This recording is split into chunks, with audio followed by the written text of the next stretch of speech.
Tonight, as you sit down and let your breath slow by one beat, allow your mind to open like a still lake before dawn. There is nothing more to strive for, nothing you need to become. Every story, every sound you are about to hear will be a gentle breeze guiding you into the world of ancient teachings, the words of the Buddha, which have led millions of wandering souls back to peace amid a turbulent life. These stories do not force you to believe, they only invite you to see differently, to loosen your grip, and to realize that peace has never left you. In that quiet space, you will feel yourself melt into the breath, your mind gentle as moonlight shining through clouds. This is not just a journey into sleep, but a journey back to yourself.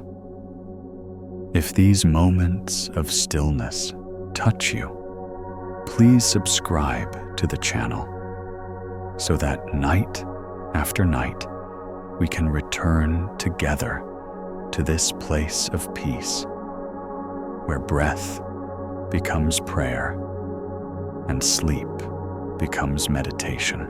To begin our journey tonight, we will no longer speak of finish lines or mountain peaks, no more plans to complete or better versions of ourselves to chase.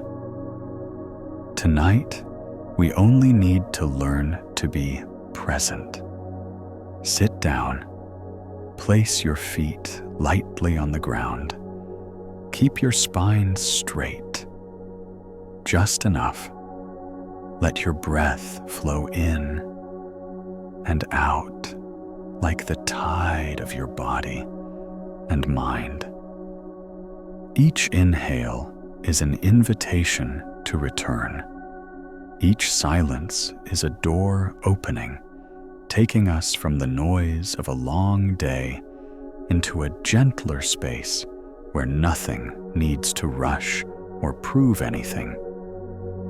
In that space, we will touch the teachings of Siddhartha Gautama, the one known as the Buddha, not as a code to follow, nor as a list of rules to remember, but as gentle invitations turned toward the heart.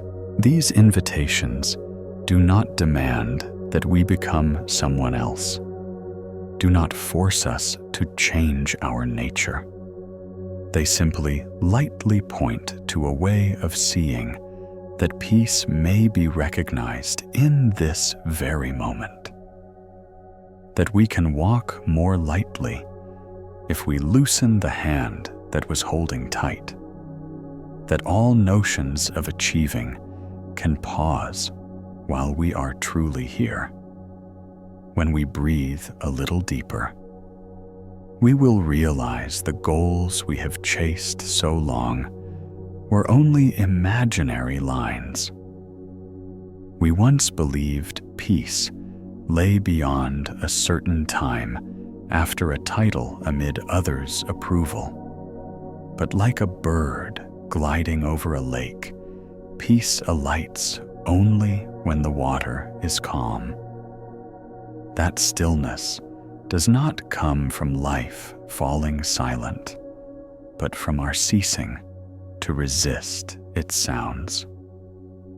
Not running away, nor clinging, only sitting down in the movement of life and allowing ourselves to be fully present. Tonight, instead of trying to understand quickly, we try listening slowly. Instead of digging for a truth to hold on to, we open our hands, letting truths possibly pass through, like the wind touching us by direct experience. Tonight's teachings are not locks for us to twist the world into shape. They are small lamps placed along a path bright enough so we do not stumble, yet still dim enough for us to feel mystery. We are not here to accumulate more knowledge, but to reduce some burdens. Old expectations, old judgments, the same old stories of who I am that keep replaying in the mind. You may notice when you touch presence, the body becomes naturally wise, the shoulders lower, the face softens, the heartbeat slows. The mind also no longer needs tangled arguments. It only needs a gentle anchor, the cool breath and the warm breath out, the subtle sense at the nose or the rising and falling at the belly. That is enough for us to know we are alive. And from that persistent, simple knowing, we begin to recognize the true face of those ancient teachings. They do not push us into harsh training, but lead us back to the natural rhythm we already have. The Buddha does not invite us to become right by a mold. He invites us to see the habits of suffering, the habit of tightening around pleasure, chasing away discomfort, labeling every experience with the small self. When we see those habits, we don't need to hate them. We only need to acknowledge their presence, like noticing a cloud moving across the sky, and gently let them go down. That letting go is the first step of presence, putting the burden down from our hands, allowing our hands to be free to touch life. If at times you ask, "So what must I do exactly tonight?" The answer may be less. Less tension in every movement of your body, less judgment in every rising thought, less blame toward the unfinished parts of yourself. Less here does not mean lacking, but means enough peace to hear the voice within enough spaciousness to contain both support and resistance, enough softness to not break. From that enough, we see that presence is no longer a technique to master, but a quality already there and simply needing to be remembered.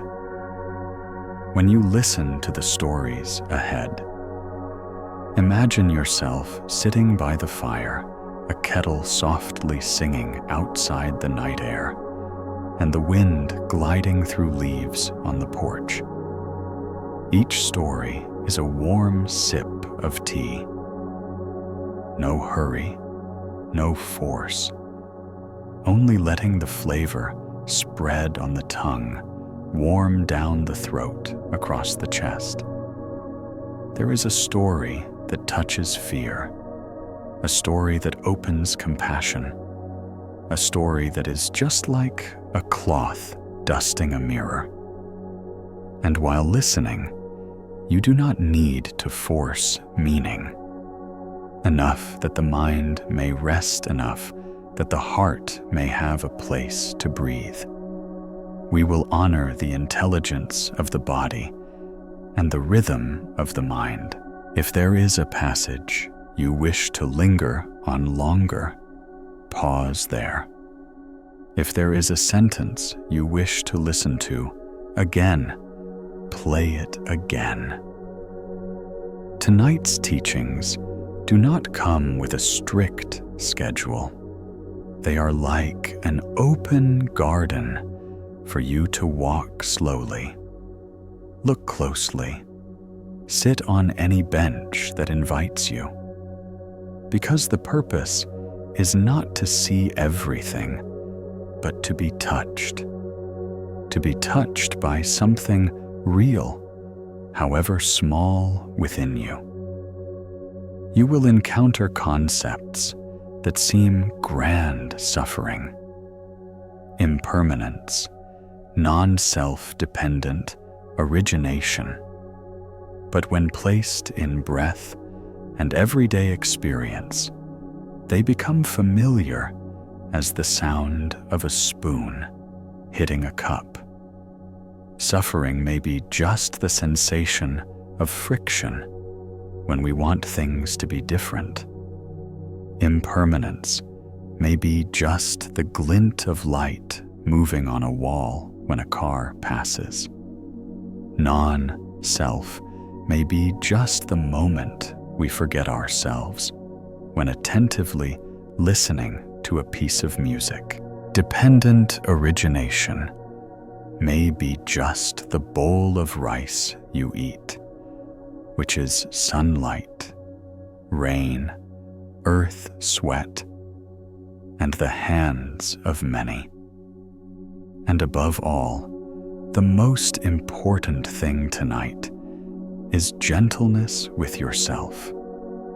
We often treat ourselves like a project to be fixed, but in presence, we treat ourselves like a friend who has just returned from afar. Open the door. Welcome them in place, a warm cup of water in front of them. Ask softly, "Were you tired today?" Just that is enough to soften the layers of defense and allow the space in your chest to become warm. If you have ever feared rigid doctrines, please be at ease. Tonight's teachings are not here to box you in, but to unhinge the door.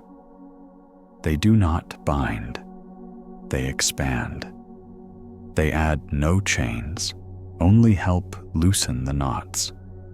They do not demand that you be worthy, only remind you that you already are.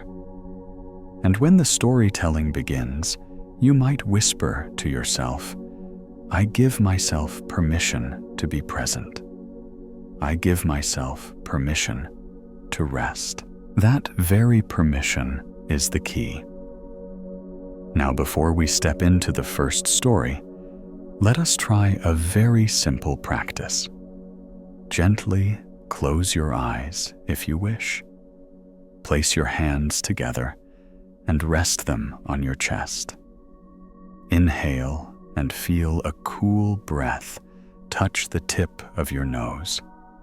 Exhale and let the warm air flow past your lips. Repeat this 3 times. No counting, no effort. Then open your eyes and look around your room as if you are seeing it for the first time. The edges, the shades, the patches of light and shadow, a cast silhouette. All of it is here with you, and you are here with all of it. Tonight, there is no destination, so you cannot be late. There is no exam, so you cannot fail. There is no standard, so you cannot be less than. There is only a gentle stream of storytelling. A few images, some moments of stillness, and a heart learning again how to be still. That alone is enough to begin. And when we begin from a place of enough, everything that follows Whether it is understanding and insight, letting go of a grip, or simply falling into a deeper sleep, is a gift. From the moment you allow your shoulders to drop, you may remember something simple that you had long forgotten. Presence does not need to be created. It only needs to be given space. Just like opening a window does not create the breeze, it simply lets it in. Presence is the same when we loosen just a little, when we stop commanding the mind to be silent, to be obedient, to be absolutely still. Then stillness is already there, as it always has been. That is why the teachings of Siddhartha Gautama are not about insisting you must do this or must not do that. He simply invites you to ask a different question. If I stop searching, might peace come closer on its own? Try listening to the silence between two breaths. In that delicate transition, you might feel a gentle spaciousness, not occupied by words, not pulled by to-do lists. That is the gateway to presence. When that door slightly opens, what once seemed like grand spiritual teachings suddenly turn into small suggestions for everyday life. Instead of conquering impermanence, you invite yourself to admire a leaf changing color. Instead of realizing non-self, you smile when you lose track of yourself while caring for a flower. Instead of grasping dependent origination, you thank a bowl of rice for carrying within it the sunlight, the rain, and the hands of many.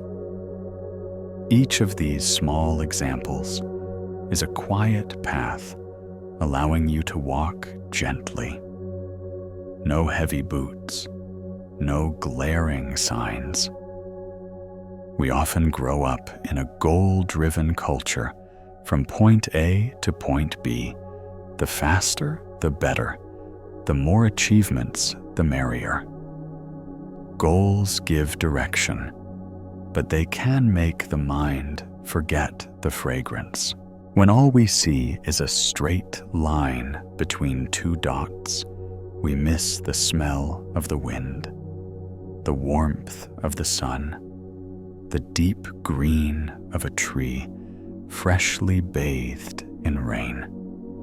Tonight, instead of drawing another straight line, we will learn to walk the soft curve, curved like a mother's back, cradling her child to sleep, curved like the warm wisp of steam from a teapot, curved like a country path winding through rice fields.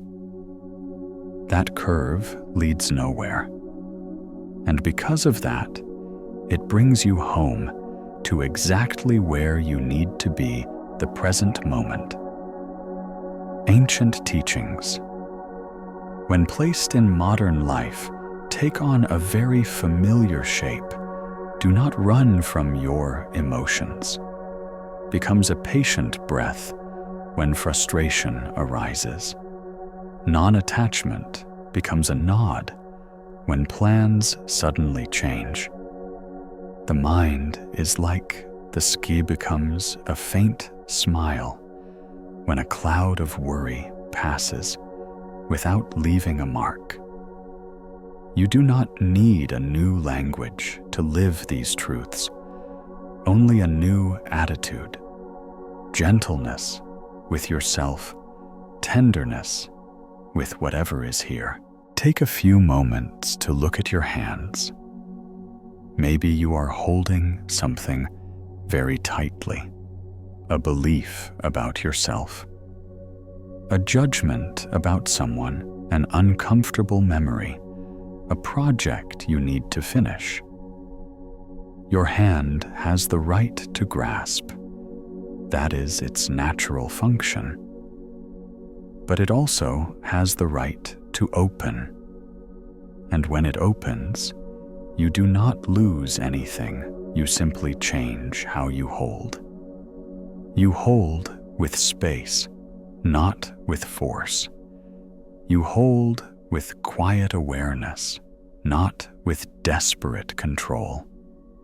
When you hold this way, everything can pass through you without hurting, like wind moving through a bamboo forest, leaving behind a quiet, rich melody.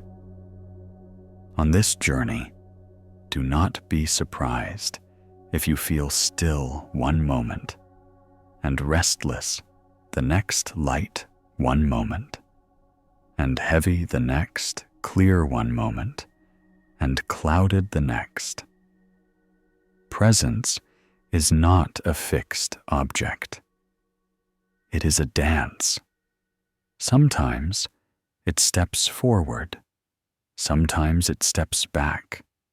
Sometimes it just pauses to watch its own movement. Your job is not to judge the dance. Your job is to be the friend sitting nearby, nodding in encouragement, even if today's dance is not smooth, even if the steps are still stiff. Every stumble is a lesson. Every lesson is a step closer to kindness with yourself. You might choose to gift yourself a few small rituals to mark your entry into presence. For example, before listening, you wash your hands with warm water as if washing off the thin dust of the day. You draw the curtain, letting some subtle light remain, while giving the rest to the night. You place a cushion behind your back so your spine can say thank you.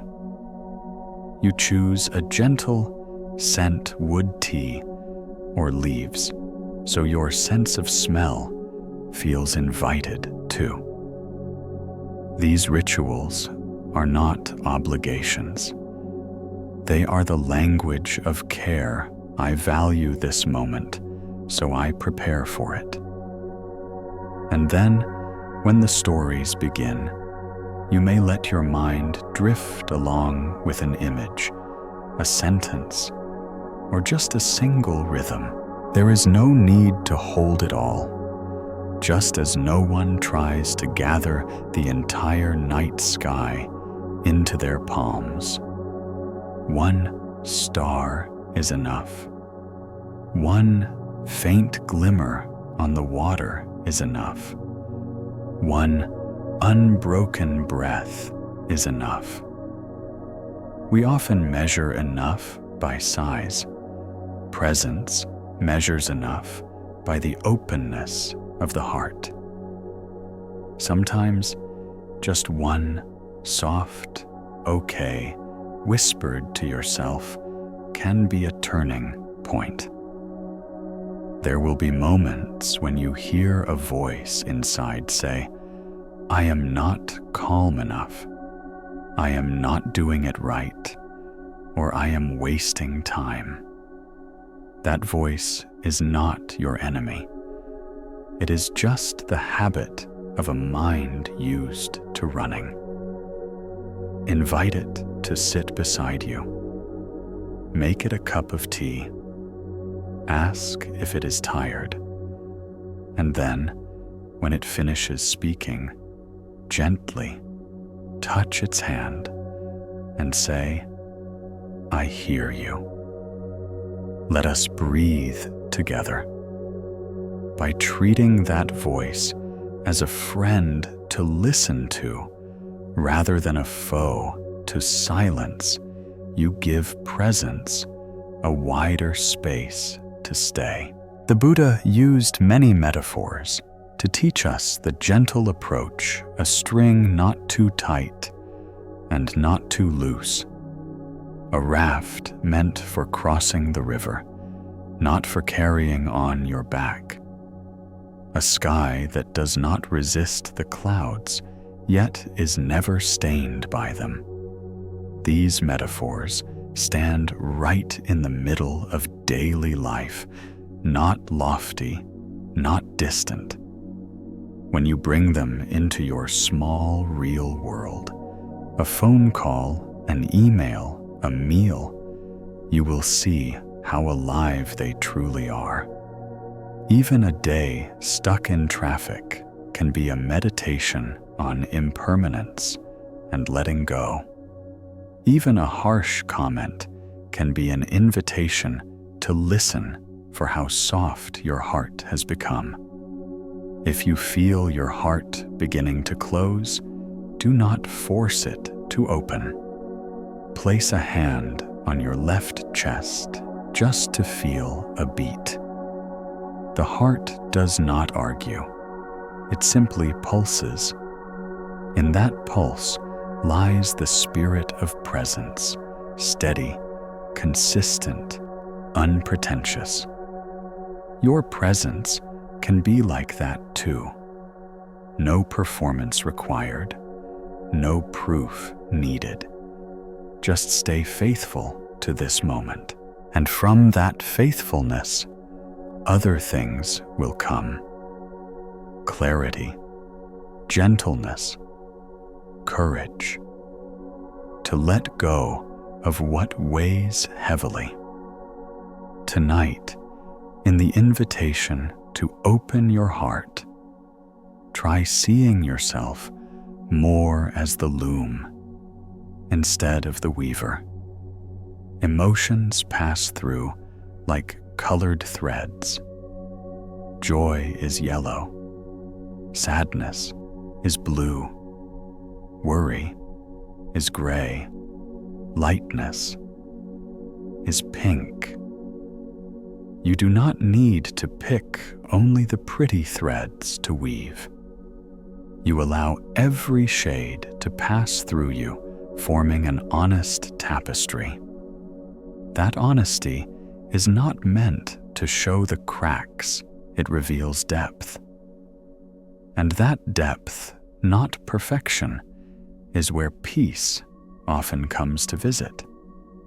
Then, when you find more ease in your breathing, you may also try widening your openness toward the people around you. Because presence is not only a relationship with yourself, it is a way of moving through the world. When you are present, you hear someone speak without having an answer, ready in your head. You look into their eyes an extra second. You do not rush to fix them. You ask, "What do you need?" before saying, "I think." That small gesture softens not only the conversation, but the atmosphere between two people. Thus, presence becomes a social art. It heals misunderstandings with space and light. You might wonder, how do I not lose presence? The truth is, we will get lost. And that too is presence if we know we just got lost. We do not need to guard presence like a precious object. We simply need to turn back each time we realize we've gone astray. It is like walking in a garden, sometimes absorbed by a flower, and losing the path. Just look around. Notice the familiar trail. Smile and step back. Each time you return, the path becomes clearer. And the good news is presence does not get angry when we wander off. It does not keep score. It does not tally points. It is always there, holding a small lamp waiting for us. If you still hold a persistent fear that no goal means doing nothing, then please remember, presence does not make you passive. It makes you clearer. A fully present person will work more effectively, love more concretely, speak more precisely, and stop at the right time. When you are not pushed by hurried musts in your mind, you can choose the most needed task and do it with your whole heart. That is the quiet power of not aiming at a target. You do not focus so much on the banner at the end of the road that you stub your toe on the pebble right in front of you. Let the whole journey tonight be like a song without a chorus flowing according to your intuition. At times slow as a lullaby, at times quiet to the verge of silence, at times rising gently like waves on smooth sand. And between those parts, occasionally you will hear the original invitation echo, not moving toward a specific destination, just moving into presence. That phrase is like a hidden thread stitching the fragments together, keeping the structure while still letting you roam freely among the layers of meaning.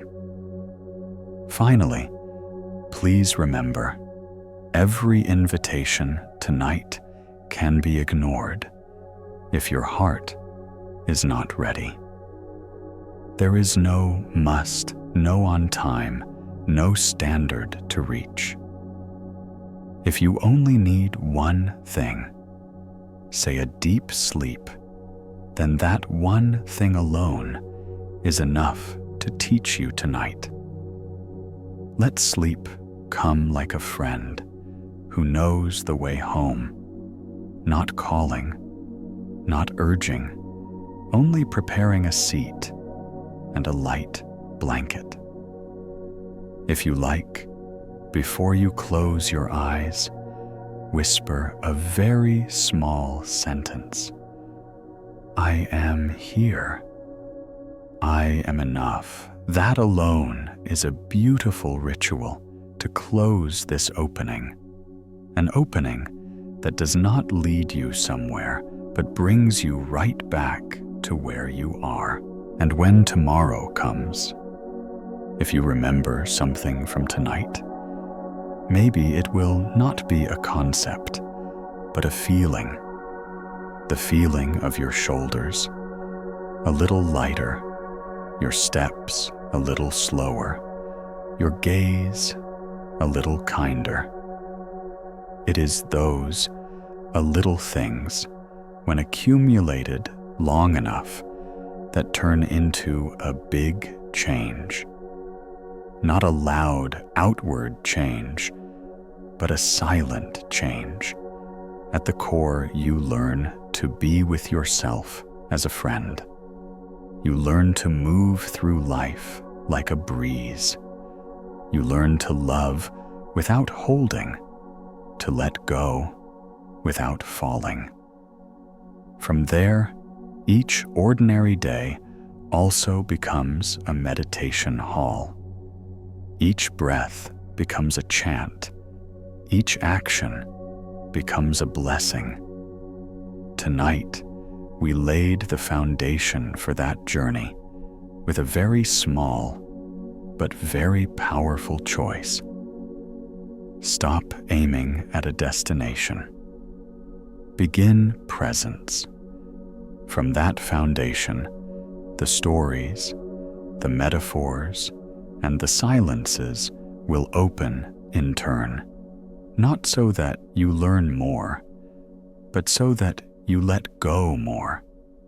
Let go of tension. Let go of fear. Let go of closure. When you let go enough, you will see. Much remains a heart that did not shrink, but widened. Remains a mind that did not stop learning, but deepened in stillness. Remains a person, you who is not more perfect, but more real. And that is enough to begin. Tonight, we will lay our hands on the living engine of suffering, not to dismantle it with force, but to feel how and where it hums. In Pali, it is called dukkha, a word that has often been flattened into suffering, yet it points to something subtler and more intimate. Friction, a pervasive, not quite rightness, the sand in the hinge of ordinary days.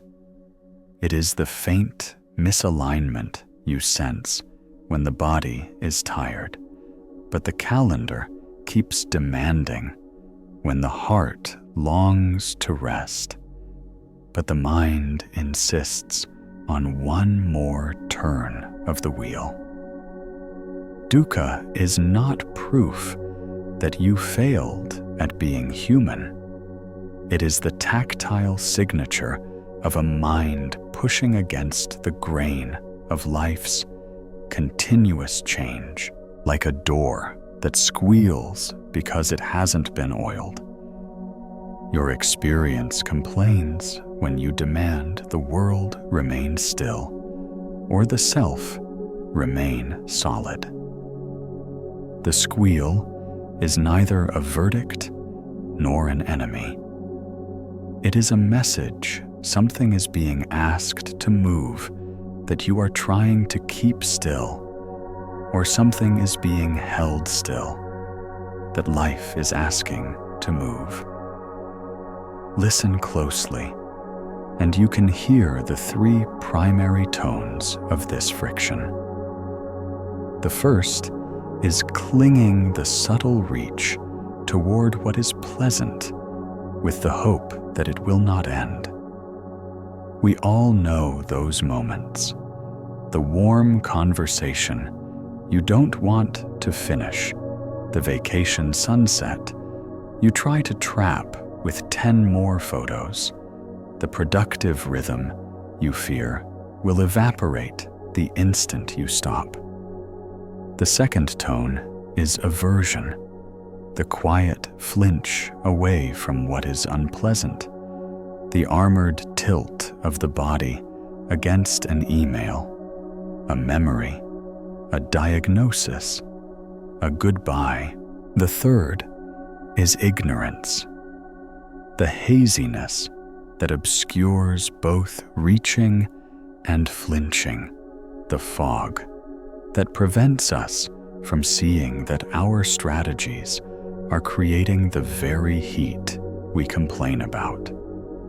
In each case, the mind forgets the river moves. It tries to hold water in a fist, and then blames the water for being water. Consider a small and familiar scene. You are standing in line, delayed, and your chest tightens. If you listen carefully, you can hear the inner script. This should be faster. They should be more efficient. I should already be home. The friction is not in the line. The friction is in the word should pressed like a blade against what is. Another scene, a friend speaks carelessly, and a hot pulse of hurt rises in your throat. Underneath the heat lives another script. This should not have happened. I should not feel this. they should know better. Notice how the body learns these scripts by heart, how the shoulders creep toward the ears, how breathing gets negotiated into the smallest of contracts. Dukkha is not the pain itself. It is the extra tightening we add to pain, the second arrow of resistance and rehearsal, the insistence that reality sign a different contract than the one already in force. The friction is not only emotional, it is architectural. Our lives are built like houses with walls of expectations and windows of hope. Expectations are not evil. Without them, we would not buy groceries or set alarms. But when they harden into terms, when every hour must conform, the house becomes a narrow corridor, and our days bruise their shoulders against its edges. The astringent flavor at the back of a perfect plan is the plan's secret demand that life stop being alive. When the plan breaks, we call the break failure. When the plan holds, we call the anxiety success. Either way, the hinge squeals. You can hear the squeal in success as clearly as in hardship. Ask the artist who becomes known for a single style and now must reproduce it on command. Ask the executive who finally reaches the role imagined in youth, only to learn that the crown is braided from the same wires that once bound ambition. The applause we crave can become the metronome we cannot silence. We cling to a version of ourselves, the great weaver, the reliable one, the strong one, and then suffer as life suggests variations we refuse to play. The point is not to abandon excellence. The point is to stop stapling identity to any single essay the self happens to write. Identities are good tools and poor cages. Dukkha is also social. In relationships, friction arises when we love with a contract hidden inside the affection. When I care about you smuggles, in the therefore you must echo my preferences, heal on my timetable, and never display the angles of your difference. We say I feel unseen, and sometimes we truly are. But sometimes the seeing we demand is a mirror polished only to reflect us back to ourselves. The invitation is not to love less, but to hold love with open hands, to let others retain the mystery they were born with. The moment we insist that another person exist to stabilize our weather, we turn a living ocean into a private reservoir, and then resent the tide for withdrawing. Aging grief and illness reveal dukkha with particular clarity. A wrinkle appears, and the mind winces. Not yet. A friend moves away, and the mind bargains. This connection should be immune to distance. A body part aches, and the mind negotiates. If I eat perfectly, and stretch perfectly, and think perfectly, I will never be asked to release anything. The ache is real, compassion belongs there. But the extra layer, the tight forecast that insists the sky remain perpetually noon, creates weather that would not otherwise form.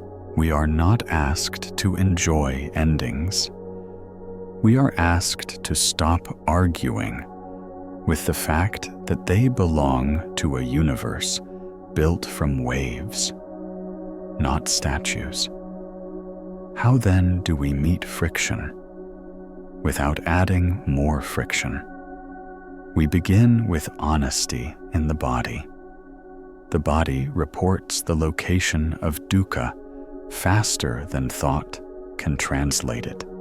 A jaw like a vice, a brow like armor, a gut like a fist. Instead of negotiating a better story, place a hand where the report is loudest. Let the palm be a small chamber of amnesty. Breathe there without fixing. Say softly, tension is here. Not my tension, not bad tension, just tension. Notice whether the sensation is solid or granular, moving or still hot or cool. Watch how it changes under the lamp of simple attention. In this practice, relief is a side effect. The purpose is literacy learning to read the script the body writes before the mind adds adjectives. Next, we cultivate curiosity about craving. Every spike of friction is yoked to a wish, some beautiful, some impossible, many understandable. Ask, what am I asking? Reality to be that it is not. What outcome am I clenching around? What identity am I afraid to loosen? Often the wish is entirely human for safety, dignity, belonging, ease. Let the wish be honored. Then ask whether the method tightening can truly deliver its object. Tightness can deliver a short-term imitation of safety. It never delivers the deep safety of presence. Clarity does not require force. It requires contact. There is a way to work with thought without declaring war on it. When the mind produces a should, place it gently on the table and rename it preference. This should not be happening becomes, I prefer this were otherwise. Feel how the shoulders drop by a few millimeters when the courtroom is replaced with a living room. Preference is honest and permeable. Should is brittle and prosecutorial. This is not passivity. It is the removal of unnecessary litigation so that wise action can proceed without the tax of outrage. A calm hand still turns the wheel, but it no longer believes the ocean owes it a wind. What about the tragedies that are not of our making? The losses that rip pages out of the book without asking. Here too, the teaching is not cruel. It does not say, pretend it doesn't hurt. It says, refuse the second arrow. Feel the first arrow fully. The pain that proves you are alive and capable of love. But decline the second arrow, the rehearsed indignation, the speculative catastrophes, the recursive self-blame, the long cross-examination of fate. Grief requires spaciousness. The second arrow shrinks the room. If you need a simple ritual, try this at the end of each day. List 3 moments you resisted and whisper, "Released." You are not excusing anything. You are laying down the rope in a tug of war you cannot win. There are micro practices for the hour when friction flares. The first is the long out-breath inhale. Normally, then lengthen the exhale by a few counts, as if fogging a winter window. This tells the body the tiger is imagined. The second is the peripheral gaze. Soften the eyes and invite the edges of the room into awareness. This interrupts tunnel vision, the optical cousin of clinging and aversion. The third is naming heat in the throat, pins in the chest. Story about disrespect. Labeling is not cold, it is a warm form of inventory. The fourth is the tiny bow incline, the head by a few degrees internally or physically to what is. Bowing is not surrender to harm. It is the refusal to spend sacred strength fighting the existence of what already exists. Dukkha shrinks when meaning grows. Not meaning as in a grand narrative manufactured to varnish pain, but meaning as in fidelity to what you value, while conditions change. You cannot control the weather, but you can keep your promise to offer shade. You cannot guarantee applause, but you can keep your promise to tell the truth kindly. Values are inner compasses that function even in fog. When you act from them, friction still arises, but it finds fewer sharp edges to catch upon. The self is not busy defending an image, only expressing a vow. Work is an arena where friction masquerades as professionalism. We bind excellence to exhaustion, and then congratulate the bind. Notice how the sentence, "I don't have time," often means I am saying yes to something I don't love out of fear, and how I have too often means I have not renegotiated a boundary that time has outgrown. Begin to experiment with graceful refusals. To do this well, I would need to let go of that. If the deadline is firm, the scope must soften. My best work requires rest. Here is a plan that protects both. You are not withdrawing from responsibility. You are removing the needless friction of martyrdom, so responsibility becomes sustainable. In love, the lubricant for friction is attention without agenda. When someone you care for is in pain, see if you can offer presence before repair, companionship before counsel. "I'm here" is a bridge. "Here's how to fix it" is sometimes a wall, even if you built it with care. Let your eyes practice the discipline of staying, not drilling, not scanning, simply remaining. Over time, you will feel a different warmth, less blaze, more ember. embers last. They heat a room quietly. Spiritual practice itself can become a source of friction when we convert it into a performance. I should be calmer by now. I should not feel anger. I should meditate for X minutes every day, or it does not count. Each should tries to embezzle purity from the present by threatening it with a report card.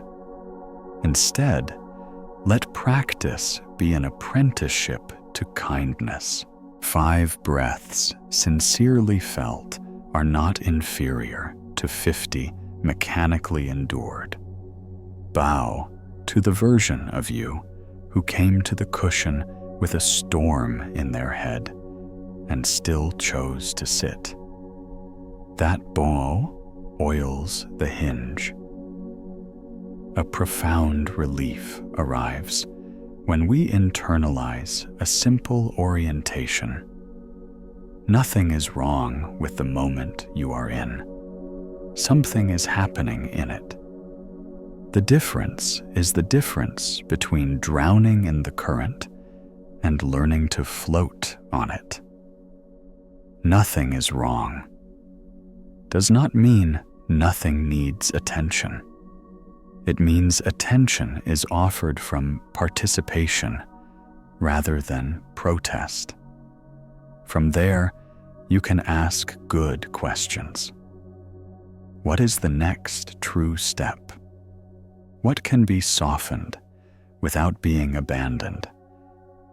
Where am I adding heat that clarity does not require?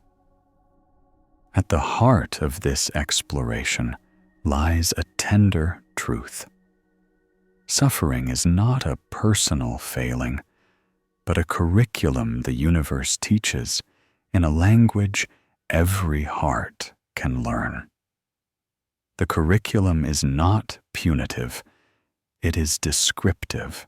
Roses wilt, friendships change shape, deadlines converge, storms arrive, bodies age. To demand otherwise is to demand a physics no cosmos has ever offered. The miracle is not exemption from change. The miracle is a consciousness that can meet change with grace. Every time you choose contact over control, curiosity over condemnation, breath over bracing you, participate in that miracle. So tonight, when the mind reaches forward toward a hypothetical peace or backward toward a polished memory, invite it to land in the single square foot of earth beneath your feet. Feel the weight that proves you belong here. Feel the breath that proves you are resourced here. Notice the impulse to edit reality, and for one inhalation, pause the editing. If the hinge still squeals, oil it with one act of kindness, a softened jaw, a slower exhale, a steadier gaze. The door will not stop opening and closing. That is its nature. But it can learn to move with less complaint. And you can learn to hear the world on the other side without fearing you will be blown away. Friction does not have to vanish for peace to begin. Peace is what grows as your grip loosens and your hands become spacious enough to hold a moving life. And so, we keep listening to the hinge, studying the physics of our own resistance, the way a craftsperson studies grain and fiber. To understand friction more fully, imagine 3 circles of experience. The innermost circle is raw sensation: pressure, temperature, tingling, heaviness. The middle circle is feeling, tone, pleasant, unpleasant, or neutral. The outer circle is story interpretations, predictions, verdicts. Dukkha blossoms most fiercely when the outer circle kidnaps the inner 2 and declares sovereignty. A neutral sensation becomes proof of failure. An unpleasant tone becomes evidence that life is unfair. A pleasant tone becomes a hostage to our demand that it endure. Training in presence is a slow amnesty, returning sensation and tone to their rightful freedom, and inviting story to sit in the back seat, hands unfolded. Let us become artisans of contact. Begin every encounter task, person, thought, with a tiny inventory. What is here as sensation? What is here as tone? What is here as story? If you cannot name sensation without using a narrative tight, because of my boss, you are still in the outer circle. Try again. Tight band around temples, pins in belly, warmth at sternum. Feel how humility rises as language becomes simple. Humility is not self-deprecation. It is the body of accuracy. Accuracy oils the hinge. Friction also loves velocity. The faster we move, the more sparks fly when expectation scrapes against reality. Slowing down is not a moral achievement. It is a mechanical intervention. Walk 2% slower than your habit. Type 1 sentence fewer than the ego demands. Leave 3 heartbeats of silence before answering a difficult question. Watch how speed had been hiding fear, and how a tiny reduction in pace exposes tender information. I am afraid of not being useful. I fear being misunderstood. I am grieving something that has no ceremony. When such truths surface, you do not need to shout them into the world. Bow to them. They are the real agenda beneath the calendar. Consider the axis of control versus contact. Control seeks certainty. Contact seeks intimacy. Control adds rules. Contact adds curiosity. Control tries to secure outcomes. Contact tries to understand conditions. When you catch yourself composing an ultimatum to life, if X doesn't happen by Y, I will Z ask instead. What conditions help the wholesome? Grow here. This is the gardener's mind. Gardeners still weed, prune, and plan. They simply do not sue the sky when seasons turn. In a gardener's hands, friction becomes instruction. More shade, different soil, less water. Try again next spring. Perfectionism is friction's favorite costume. It masquerades as love for excellence, but its secret oath is no error, no mercy. Excellence, by contrast, is patient and playful. It studies and refines. It fails forward.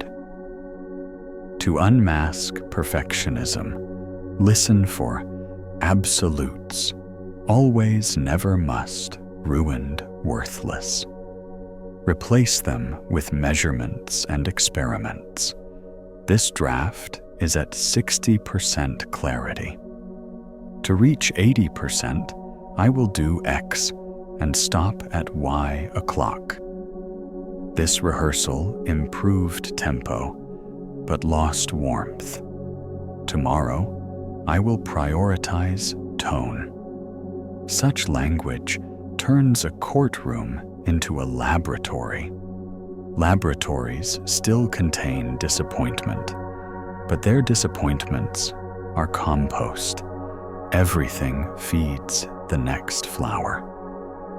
Technology and modern attention economies amplify friction by weaponizing our longing for certainty and belonging.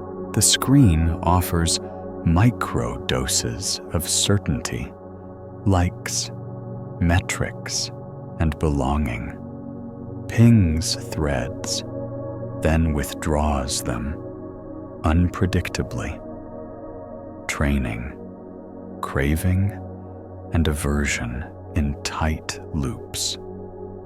A compassionate counter-practice is ritualized. Friction, reduction device on table, palm on heart. One breath. Ask, what am I here to do? Then do just that single thing until a timer rings. Multitasking is a public relations term for friction. Monotasking is not glamorous, but it is quiet. Quiet nourishes depth.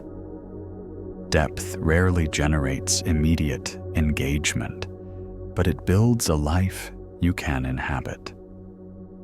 Let us speak of sleep, because so much friction blooms when we try to club the mind into silence. Sleep is not a door you force. It is a dock you build. Docks are made of consistent planks. A lamp dimmed at the same hour. A sentence of gratitude spoken out loud. Name one thing your day taught you. A page of reading that is not a screen. A breath like a tide. An agreement with yourself that worries may visit, but may not present evidence after lights out. When insomnia arrives, meet it like an animal in the yard, not with chase, not with lecture, but with a calm lamp and a softer posture. Welcome, restless guest. Sit by the window. I am going to breathe and count the lights across the river. Often, the guest leaves when no longer conscripted into enemy duty. Grief bears its own chapter. It is not an obstacle to the path. It is a terrain the path inevitably crosses. Friction intensifies when grief is exiled to the margins, when we assign ourselves deadlines for healing, when we narrate our pain as personal incompetence, when we refuse to let tears salt the food. Let grief be a weather system with full civic rights. Build small altars, a stone, a photo, a date on your calendar called Visiting Today's Missing. When grief surges at the checkout line or the crosswalk, do not accuse it of bad timing. Escort it to the breath. Give it one square of chocolate and say, "You belong." We will walk together. Friction is what happens when love has nowhere to sit. Give it a chair. In parenting of children of projects of dreams, friction erupts when we try to harvest from seeds we only planted yesterday. Patience is not passive. It is the consent to the developmental logic of things. The toddler learns balance and falls. The teenager learns boundary and argues. The manuscript learns coherence and wanders. You can guide without gripping. Try the mantra, warmth first, structure second. Warmth without structure breeds chaos. Structure without warmth breeds compliance and secret fire. Warmth first says, "I see you before I fix you." Structure. Second says, "Because I see you, I will offer a frame you can grow upon." In leadership, friction accumulates in the gap between authority and authorship. Authority is a role given by org charts. Authorship is a responsibility accepted by soul. You can hold a title and never author conditions for human flourishing. You can lack a title and author culture in every room you enter. Leaders reduce friction by making expectations explicit, by telling the truth kindly and early, by protecting focus like a scarce watershed, and by modeling repair. The sentence, "I was wrong here," is what I missed, and how I will correct is low-friction leadership. It trains a team to prefer reality over image and learning over blame. Boundaries are anti-friction devices often mistaken for walls. Walls keep everything out. Boundaries keep the relationship in a shape where it can still breathe. I am not available at that hour, but here are 2 windows that could work. I care about this, and also need a clear scope to do it well. I can stay in this conversation if we slow the pace. Boundaries spoken early are small kindnesses. Boundaries spoken late are emergency surgery. If guilt arises, bow to the part that equates worth with overextension, and teach it a gentler arithmetic. Sustainable me equal more love over time. A rich terrain for practice is the moment of micro-failure, the dropped glass, the wrong turn, the missed word, the late email. Watch how the body hurls a net of shame to capture the scene. Replace the net with a 3-step ritual. Notice, name, nourish. Notice the fact, the glass fell. Name the tone. Unpleasant disappointment present. Nourish the nervous system. 2 long exhales, 1 hand on belly. Then ask the only useful question. What needs doing now? mop message. Repair. The ritual does not excuse carelessness. It interrupts the self-violence that multiplies friction and dilutes responsibility. Practice. Like weather benefits from forecasts. Name 3 friction fronts you meet most often. Morning rush, email, deluge, hard conversations, and design micro-rituals for each. For morning rush, sit on the edge of the bed and ask, what would make today feel well-lived if nothing else happens? For email deluge, open inbox with a timer and move by verbs, delete, delegate, do defer, then close. For hard conversations, write the sentence you are afraid to say, then place 2 cushions around it, one made of empathy, one made of clarity. Friction reduces when we do not require improvisation from a panicked mind. Let's revisit the second arrow through a wider lens of narrative hygiene. The first arrow, reality's impact. The second arrow, the mind's litigation. But there is often a hidden third arrow, identity sentencing. This happened. Therefore, I am the kind of person to whom this happens, and I will be forever. Identity sentencing cements friction into character. Counter it with temporary language. Today contained a failure. I am learning response.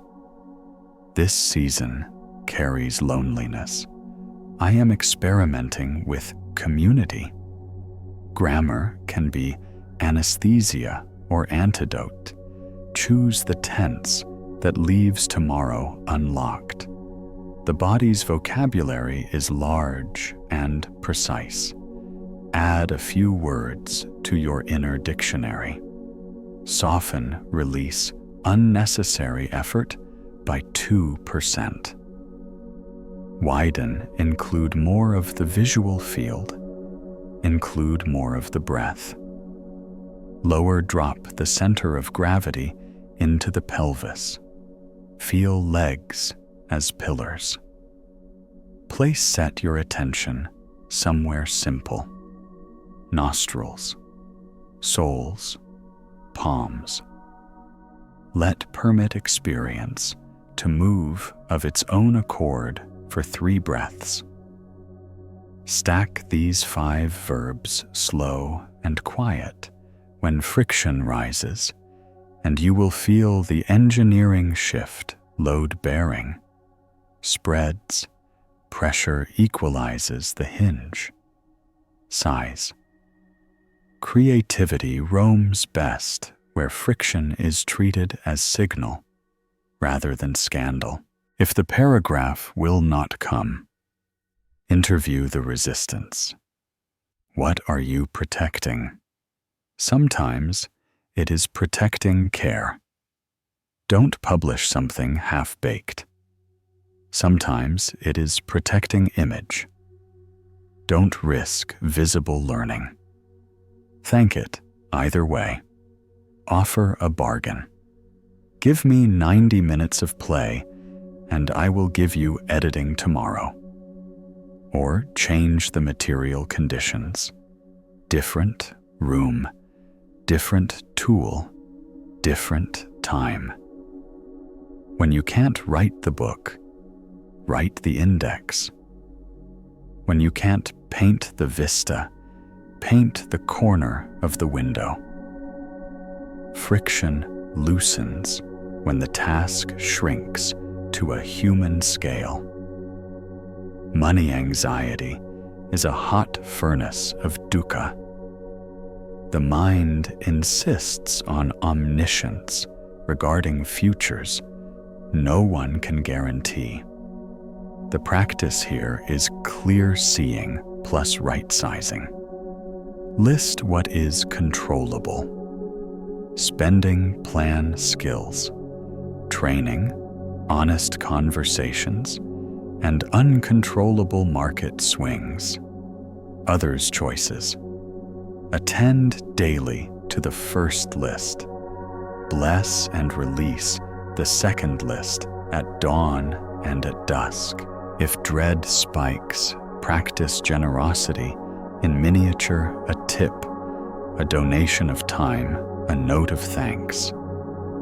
Generosity converts friction into flow. It tells the frightened system, I am not empty. I can afford kindness. Often that sentence alone lowers the flame.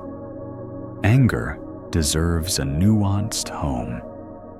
It is the bodyguard of values, the heat that says something precious is being threatened. Friction surges when anger is either exiled or enthroned.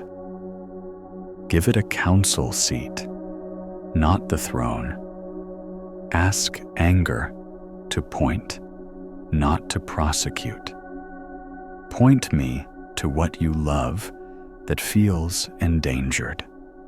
Then recruit allied virtues to act courage, to speak patience, to time the speech, humility to ask for perspective, prudence to protect your own nervous system. The action that follows will still be firm, but the hinge will creak less because you are pushing on the door of value, not ramming the lock of vindication. Shame is friction's black ice, hard to see, easy to slip upon. It says, there is something wrong with you, not just with what happened. The antidote is exposure to compassionate light. Find one person, one practice, or one page where the full sentence can be spoken. This occurred. I feel contaminated. If no person is available, write the sentence and place your hand over it. Speak. I am allowed repair. Then list one repair that is relational, apology, amends, and one repair that is internal, rest, re-education, recommitment. Shame melts when repair is possible. Friction loosens when repair is underway. Let us design a friction journal for 30 days. Each evening, write 3 brief entries. Where did I feel the hinge squeal? E.g., meeting ran over, jaw tight. 2. What was the covert demand? They should respect my time. 3. What experiment will I run tomorrow? Open meeting with time box and a closing question. Keep entries short to avoid turning reflection into another performance.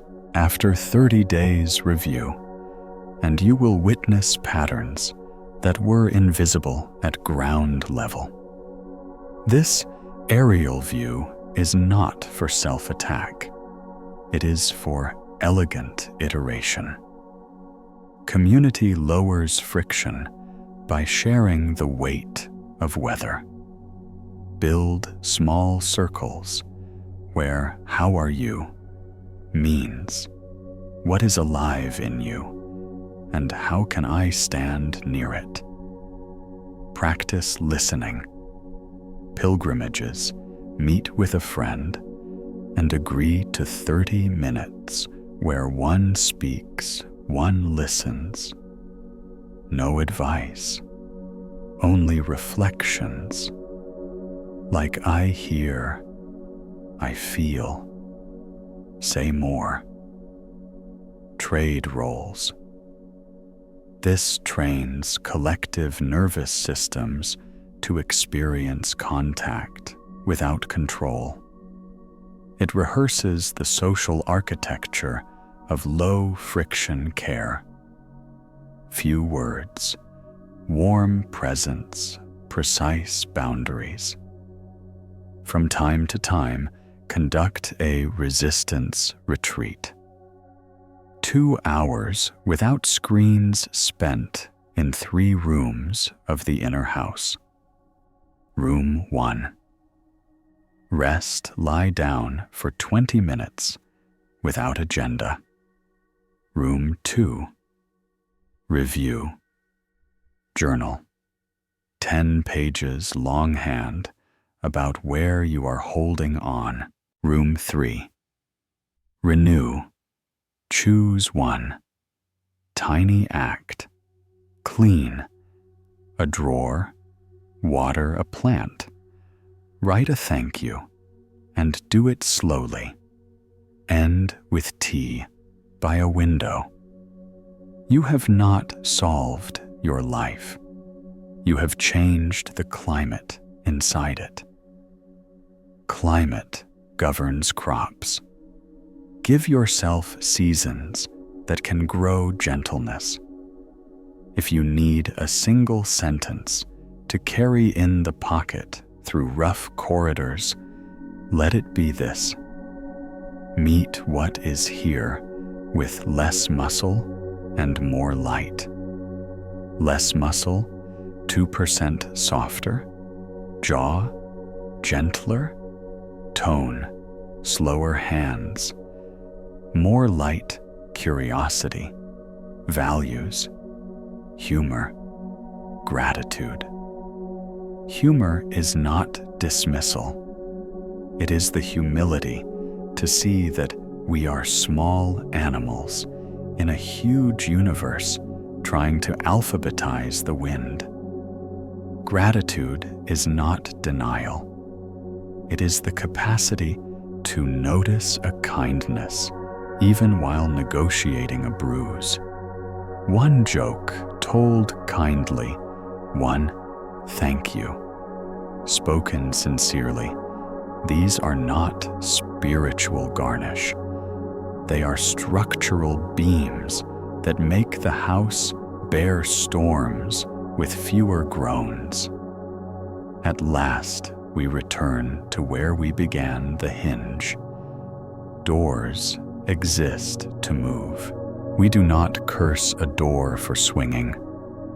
We oil it when it squeals, and we check the frame when it sticks. Life will keep swinging through seasons, roles, bodies, loves. Dukkha is the squeal that says, adjust here. We do not need to become carpenters of the entire universe. We can become caretakers of one door at a time. This breath, this boundary, this sentence, this step. Over months and years, the house grows quieter, not because the world stopped changing, but because we grew skillful at meeting change with contact clarity and care. Before you sleep, place a hand on the heart and one on the belly. Whisper, nothing about this moment needs to be otherwise for love to begin. Then breathe as if the air were warm water and your body a shoreline. Let the wave arrive. Let it leave. There will still be splinters tomorrow, still sand underfoot, still repairs to make. But the dock is there now, steady, simple, sufficient. And from such a dock, Boats depart with less scraping return, with less crash, and you owe. Captain, passenger, ocean, learn the oldest lesson of all, that peace is not the absence of friction, but the art of moving with it until it shines. She was called Elena Reed, and she lived in a weathered cedar house at the edge of a small harbor where the masts made soft ticking sounds against their lines each night. By day, she worked in a studio that had once been a lobster shed. Salt still lived in the wood, and gulls left their signatures on the roof after storms.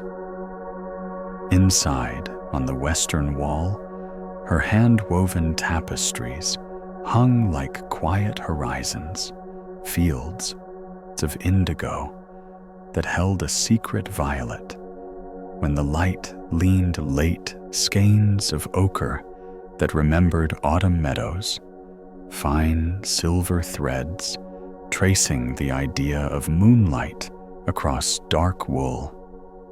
She had built a life out of color and patience, and the town had learned to love her for it.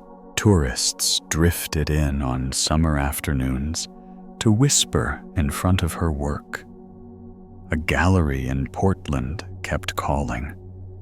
A magazine had once photographed her hands, saying they looked like instruments of weather. Elena smiled at all of it, grateful and careful. But as the years turned and praise accumulated like folded letters, something else began to grow. Something small, at first, like a draft you almost can't place, then larger, like a door that won't stop swinging.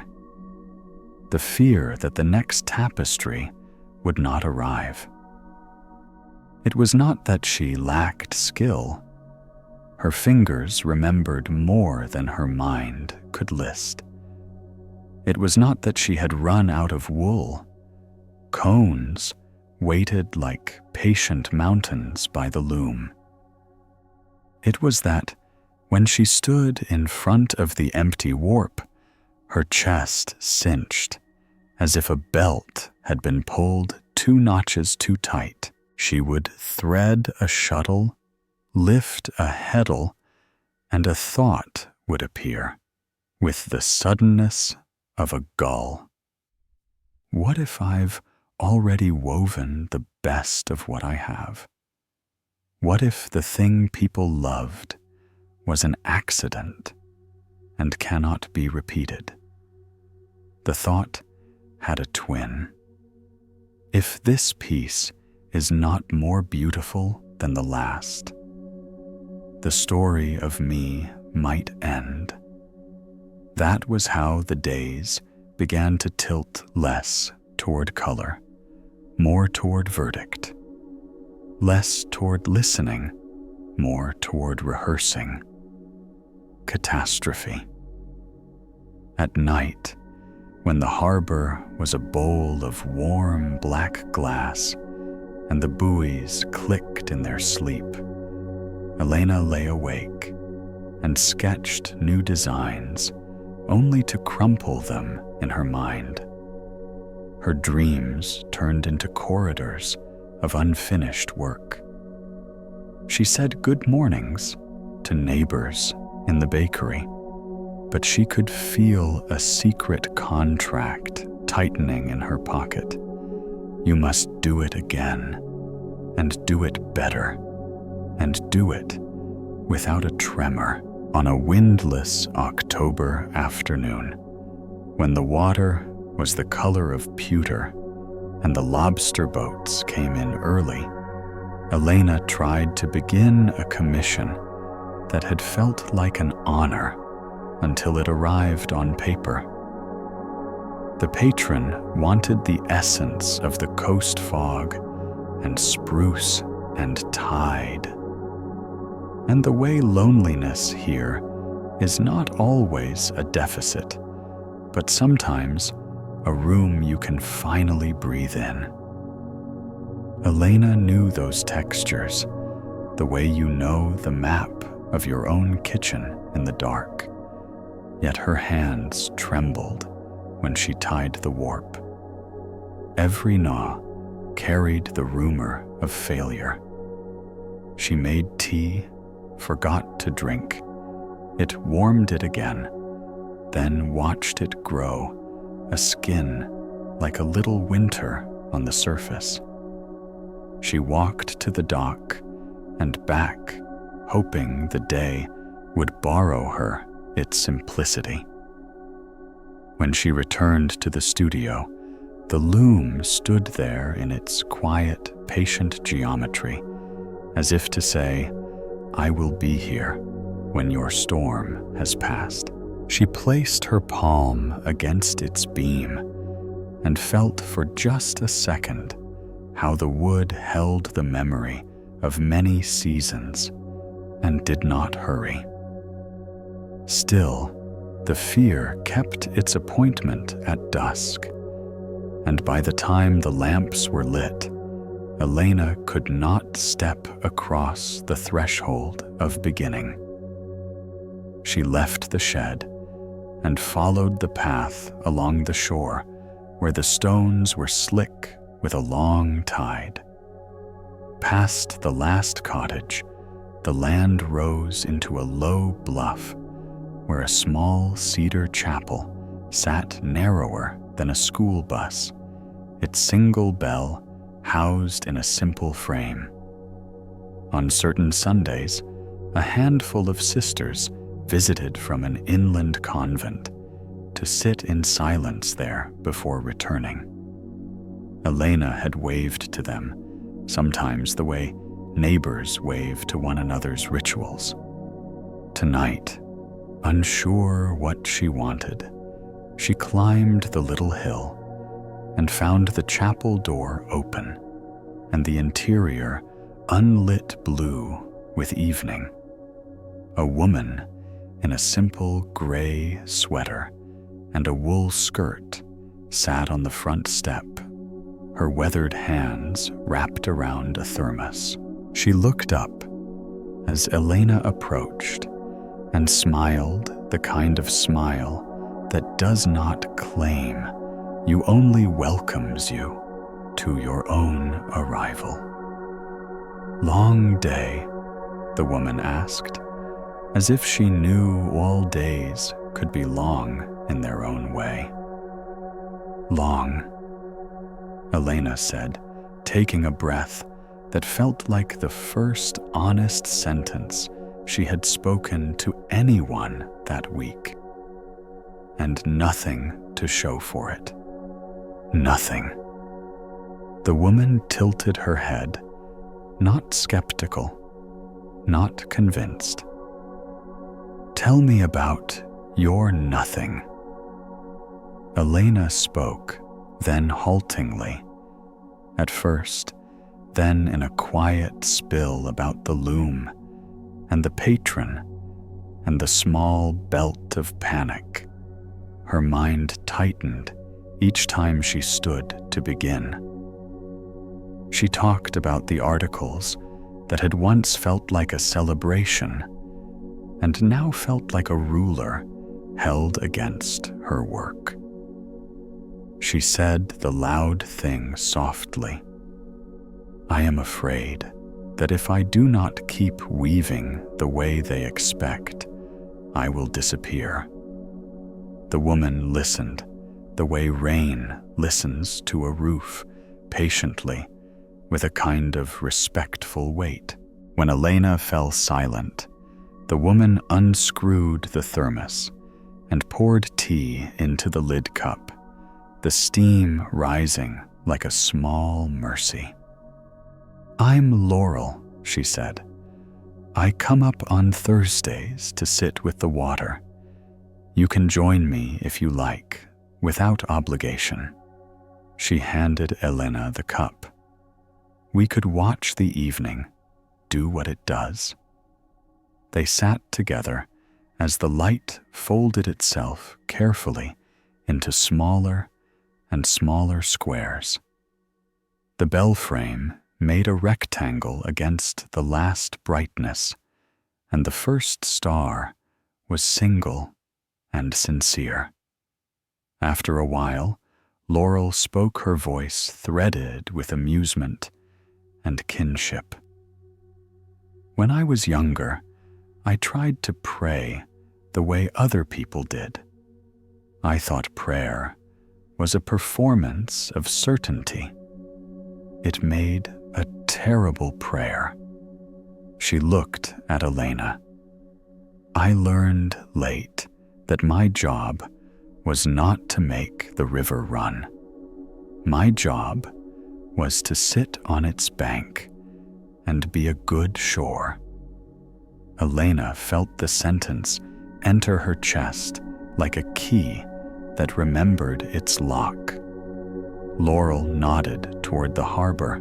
"See how the tide moves without our verdict. See how the boats turn, because the water turns them." She set her thermos down and made a small gesture toward Elena's hands. "You think you are the weaver because your hands are skilled? But maybe you are the loom. Maybe life is the weaver. Maybe the threads, joy, fear, praise, doubt, are all colors that pass through, and the loom's gift is space and steadiness." Elena stared at the chapel's simple threshold, where the wind had rasped the paint thin. She had lived so long as the author of the cloth that the idea of being the frame felt at once humbling and liberating, like setting down a heavy bag you didn't know you were allowed to drop. "If I'm the loom," she said slowly, "what do I do with the fear when it comes?" Laurel smiled, the corners of her eyes making tiny harbors. "Offer it a thread," she said. "Don't exile it to the corner where it will sabotage the pattern. Let it move through. Fear has texture, fine metallic whispering. It adds contrast. It will not stain the whole if you don't clutch it as identity. You are not the golden thread either, by the way, the one called success. That one is lovely, but even gold looks garish if it's all you weave." They sat until the bell's rope swung a little in the breeze and made a soft, throat-clearing sound no one else heard. Before they parted, Laurel added, "Try this if you like. Tomorrow morning, before words begin, sit at the loom and weave for 10 minutes the color of whatever is actually here.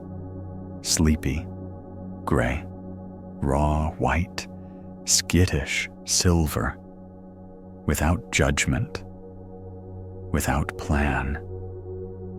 10 minutes of honesty. Each dawn can hold more beauty than 10 days of performance." She gathered her thermos and stood. "And when you forget which you will remember, shores erode and shape and erode again. The river is patient with the shore. Be patient with your frame." Elena walked home in the harbor dark, the path familiar, yet newly mapped by that quiet exchange. The house met her like a dog who does not keep score of your late return. She slept without theater. At first light, when the town had not yet poured its coffee, and the gulls were only ideas, she lit the lamp in the shed and did as Laurel suggested. 10 minutes. No patron, no article, no verdict. She reached for a bobbin she had always avoided because its color was not one she would have put on a postcard, an unassuming lavender gray. Like the inside of a seashell, you don't notice until you hold it to the window. She let the shuttle travel and listened to the small wooden heart of the loom, knocking gently under her hands. The fear was there. Yes, but it did not hold the only microphone.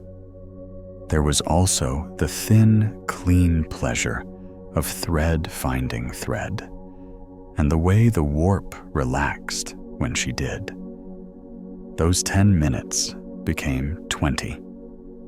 The 20 became a small daily island she visited before the mainland of tasks claimed her.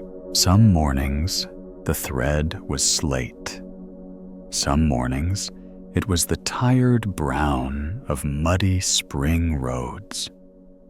Some mornings, it was a reckless, youthful blue.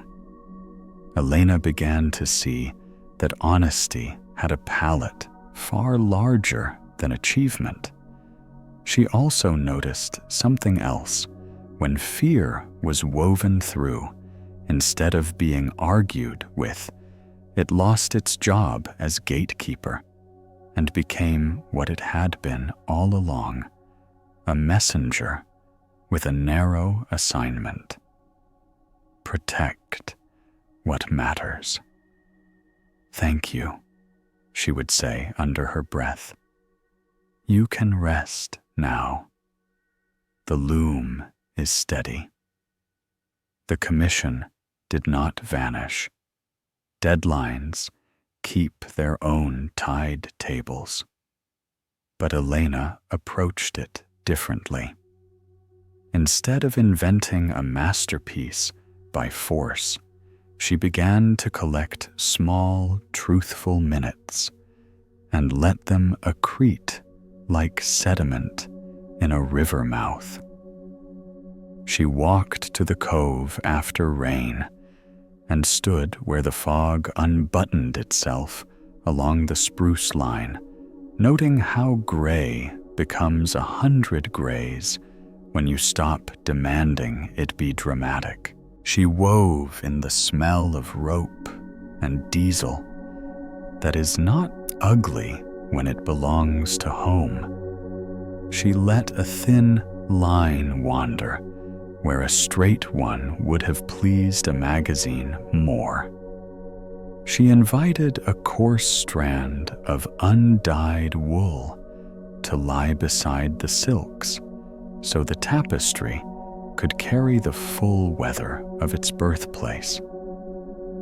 When anxiety argued that imperfection would expose her, Elena remembered Laurel's thermos steaming against the fall air. You are not the weaver. You are the loom. The loom's promise is presence, not perfection. In the afternoons, neighbors still stopped by. The gallery still sent emails, written in a tone that seemed to smile with all its teeth. Sometimes, Elena felt the old belt cinch in her ribs, and when it did, she put her palm on the beam again and borrowed the loom's breath. I am wood and space, she would think. I do not need to decide the pattern. Oddly, her work grew more alive. It carried a new air, the air of something woven by weather rather than by courtroom verdicts. People who stood in front of the finished commission spoke quietly, as if a tide were turning inside it. One man, an electrician, who did not usually talk about textiles, said, "It feels like the fog isn't shy about being fog." Elena laughed, because that was exactly it. Things were being allowed to be what they were. And in that allowance, beauty arrived like a tide that does not need permission. On the first snow of December, Elena climbed the bluff again with a jar of tea for Laurel, uncertain whether she would find her. The chapel was shut against the wind, but the step was dry, and a small inscription had been scratched into the frost shore. Elena smiled at the modest graffiti and left the jar with a note tucked under its handle.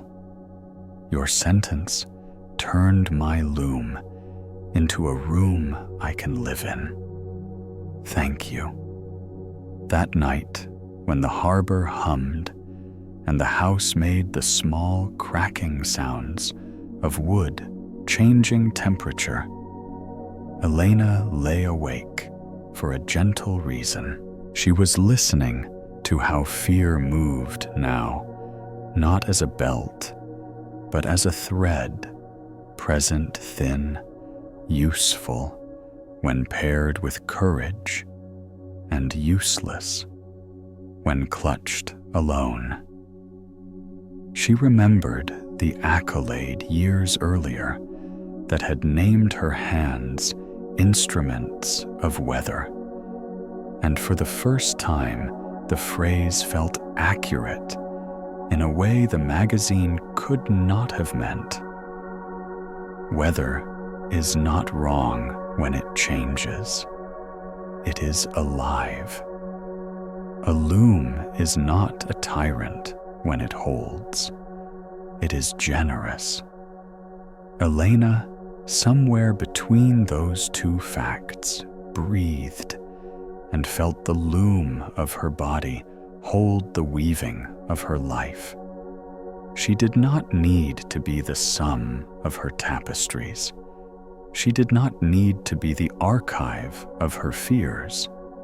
She could be the room where threads arrive and depart. She could be the shore where a river meets a larger body without argument. In the months that followed, her mornings stayed faithful. 10 minutes of honesty, then whatever work the day required.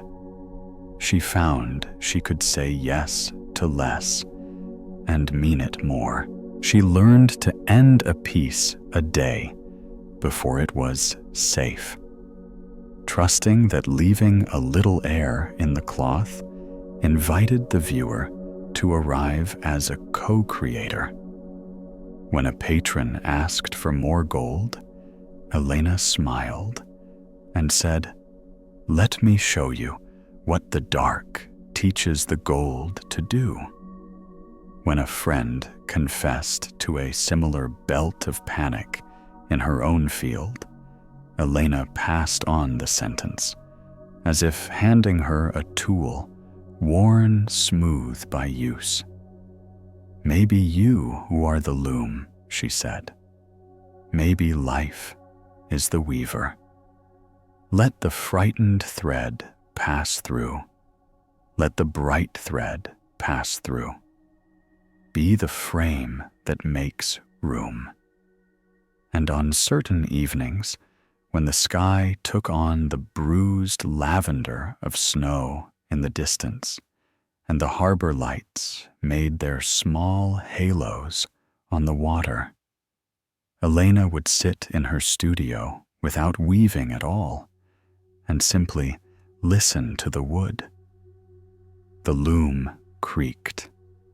Sometimes old boats creak too, and that sound never apologized for itself. It was the sound of a thing being what it is, while time does what it does.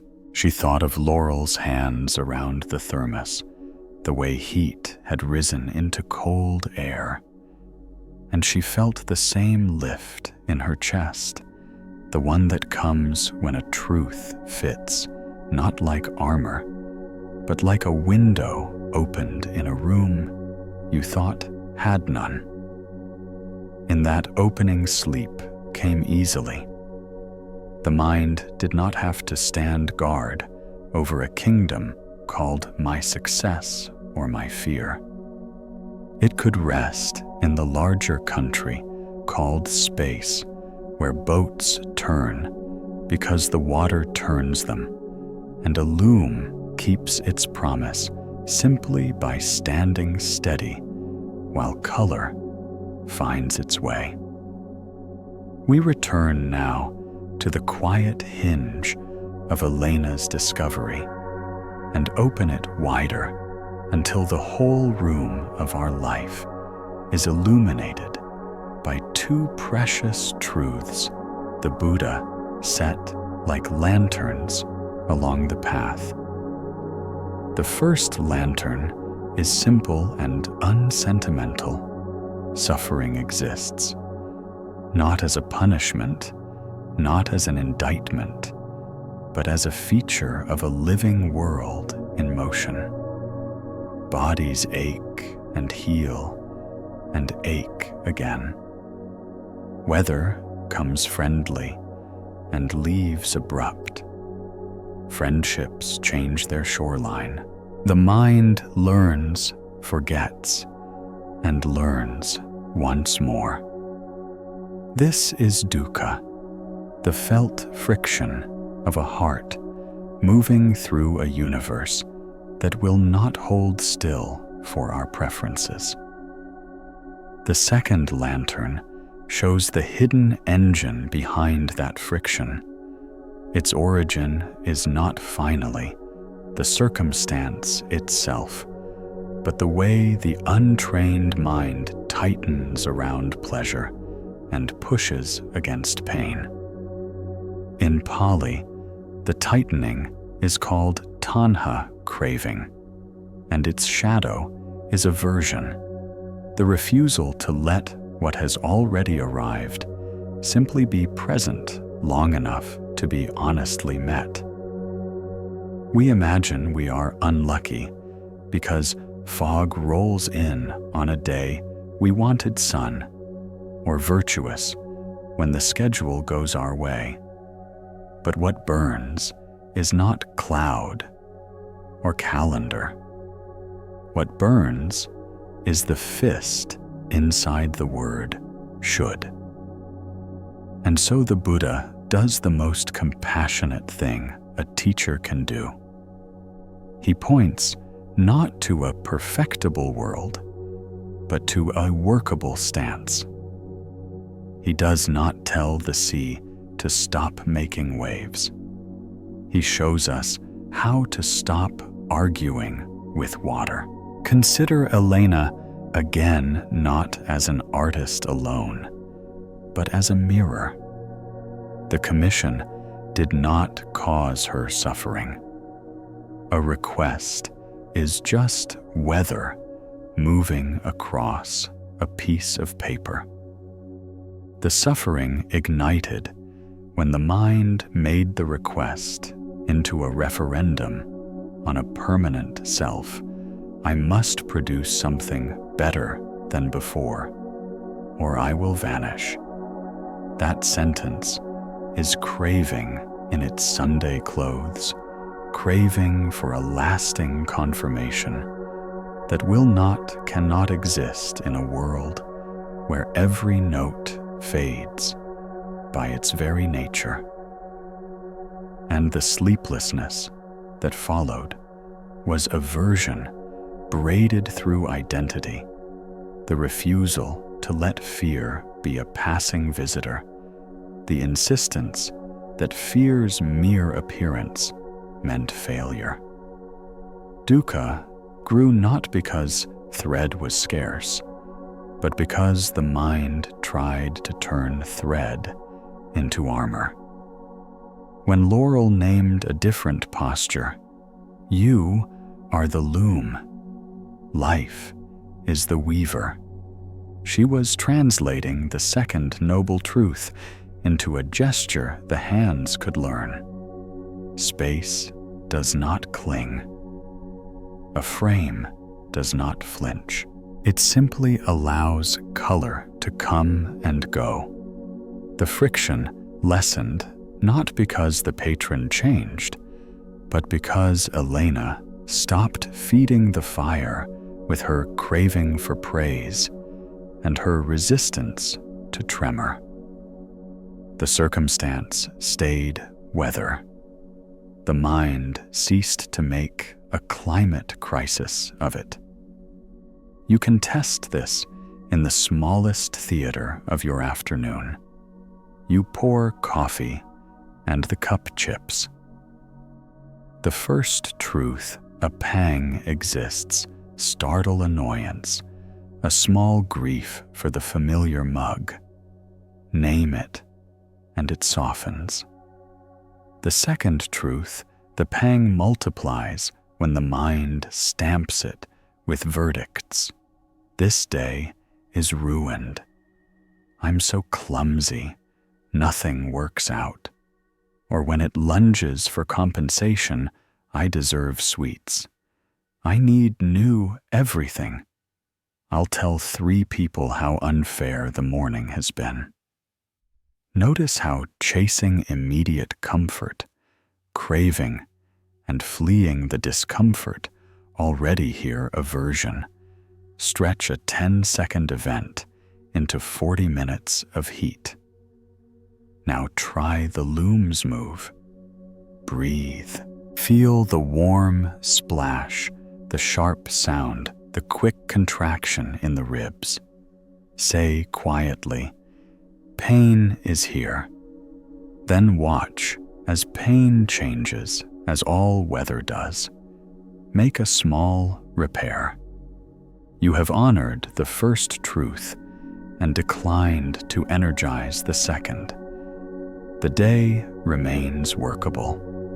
The cup is still broken. Your heart is not.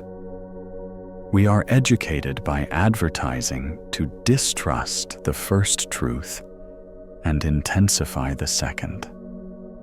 1,000 bright promises tell us that suffering is an error to be outsourced. The right mattress abolishes all restlessness. The right routine erases grief. The right regimen bullies the body into an ageless truce with time. There is nothing wrong with good tools. What corrodes the spirit is the contract hidden beneath the glitter. I will be happy when and only when conditions obey me. That is craving's doctrine. Permanent summer, endless approval, riskless love. Aversion's doctrine is its mirror. I will be safe when and only when pain, criticism, uncertainty, and endings are permanently exiled.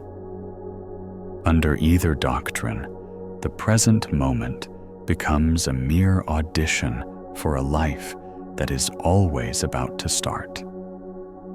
Meanwhile, life is already occurring, messy, radiant, ordinary, like tide lines making lace on the shore while we argue with the moon. The Buddha does not ask us to become indifferent statues. He asks us to train a tenderness strong enough to stop bargaining with weather. Joy is welcomed as guest, not kidnapped as proof. Sorrow is fed soup at the table, not banished to the barn, and then chased around the property all night.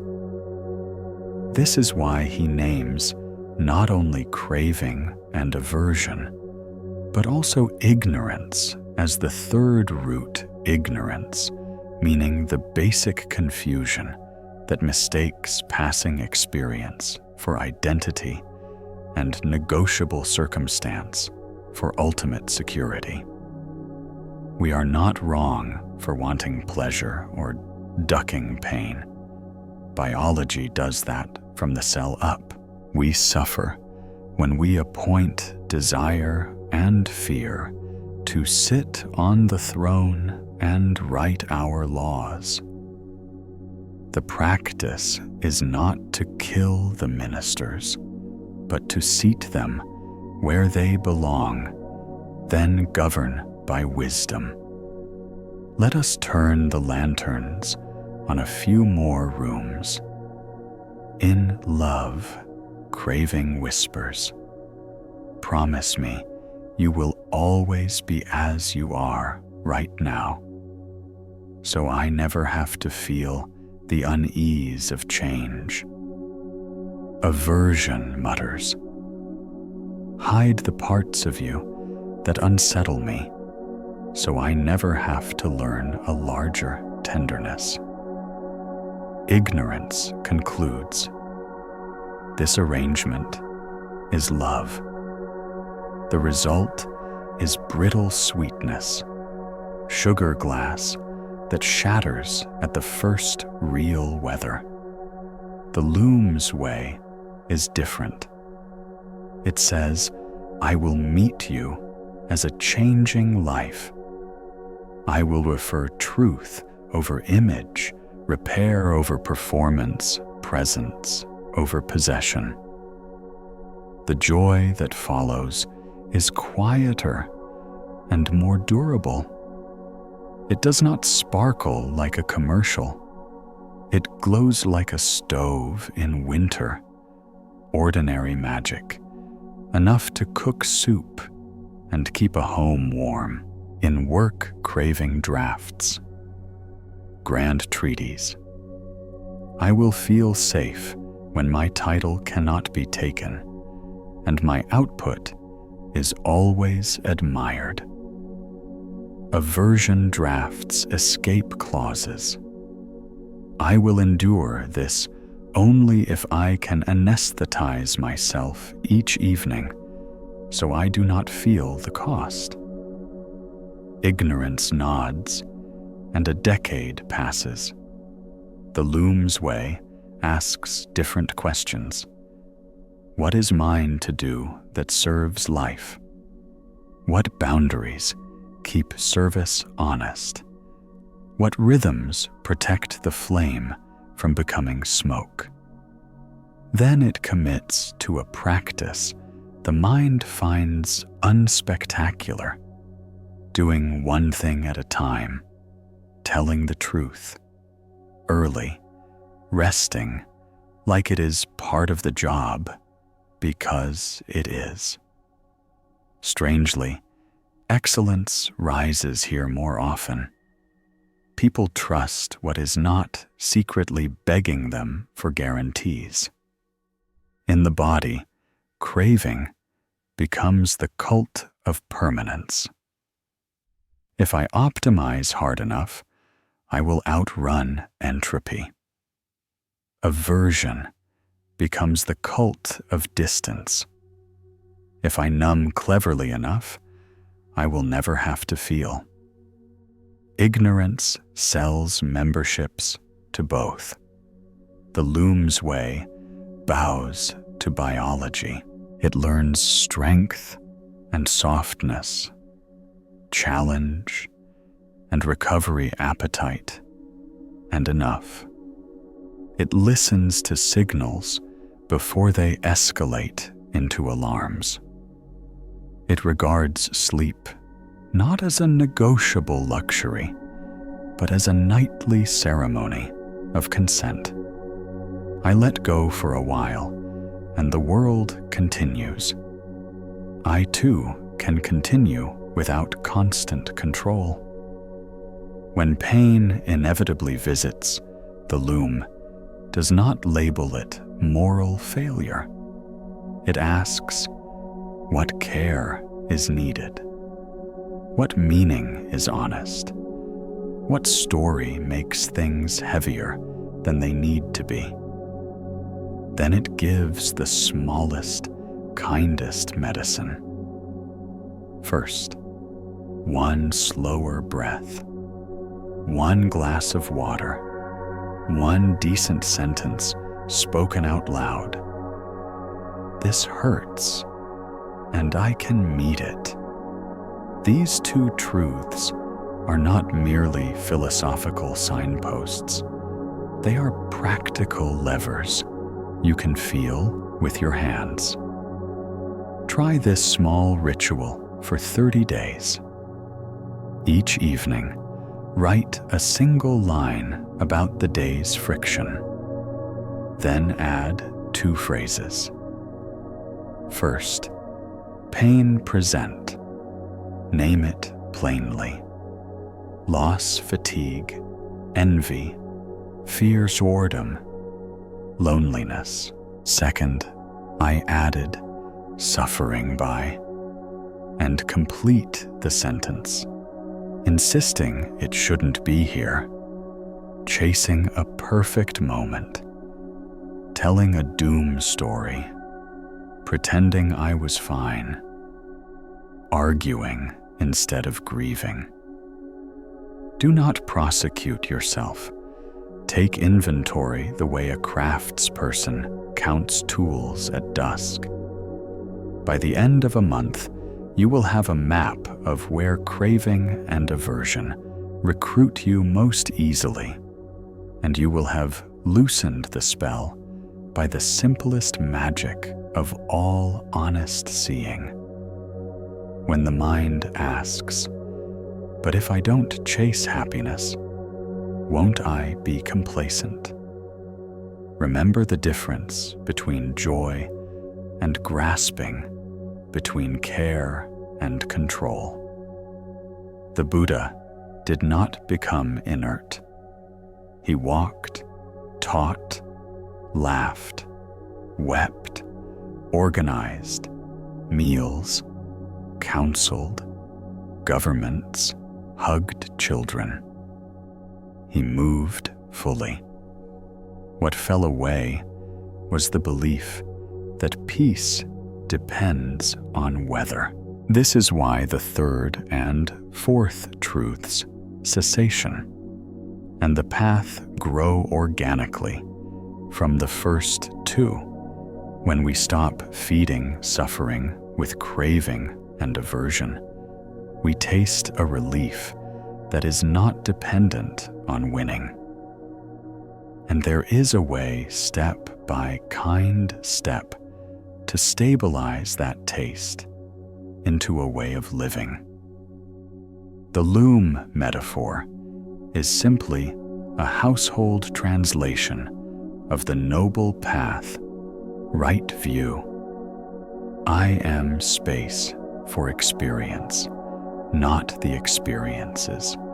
Right intention, curiosity, kindness, letting go, right speech, truthful, timely, tender, right action aligned with care, right livelihood doesn't harm, right effort, steady, not clenched right, mindfulness, contact with what is right, concentration, the capacity to stay.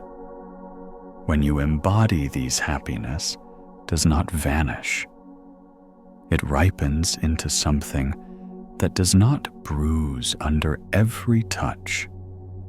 Contentment that can include weather. Joy that can share a table with sorrow and not feel threatened by the company.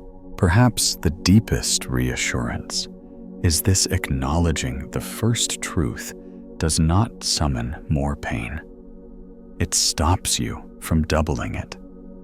Seeing the second truth does not condemn you. It hands you the lever that lifts the weight an inch at a time.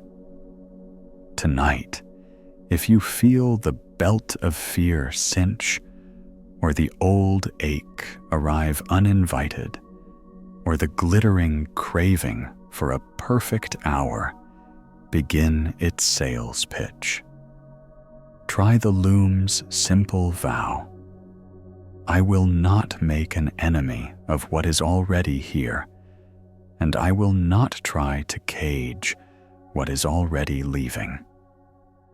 Place a hand where the body speaks the loudest. Breathe without agenda for the length of one slow tide in and one slow tide out. If you need words, let them be few and accurate. Pain exists. The cause I can influence is my clinging and my pushing. Then, like Elena, in the early light, give 10 honest minutes to what is here. Weave fear through courage, grief through gratitude, fatigue through rest, praise through humility. As you do, you will feel the old machinery wind down the emergency generator of your shoulders, finally quiet. And in that quiet, a different music begins. Not the marching band of conquest, but the harbor's nocturne of masts and tide. The human song of a life that has stopped running from reality and started to walk with it, hand in hand, across the living floor. Begin by sitting as if you were greeting an old friend, neither stiff nor collapsed, simply present in your own company. Let the spine rise like a patient reed. Let the pelvis be a small, steady shoreline. Let the hands rest where they can forget themselves. Before you try to change anything, give this moment the dignity of a clear arrival. Feel the room as it actually is, the air on your skin, the weight in your seat, the mild choreography of breath happening all by itself. Close your eyes if that helps, or soften your gaze to a quiet patch of floor. There is nothing to fix in the first minute. You are not here to win against your mind. You are here to become intimate with the way it moves. Now invite the observer to take the front row. Not a cold judge, not a coach with a stopwatch, but a kind witness who prefers truth over drama. Let the next breath be your opening bell. On the inhale, simply note breathing in. On the exhale, breathing out. After 2 or 3 of these honest breaths, widen your attention to the body's headline sensations. Where is life speaking the loudest? Perhaps the jaw holds a quiet thunder. Perhaps the shoulders stand like sentries. Perhaps the throat feels as if a small door has been shut. Don't narrate the biography of these sensations just yet. Stay with the physics. Tight, hot buzzing.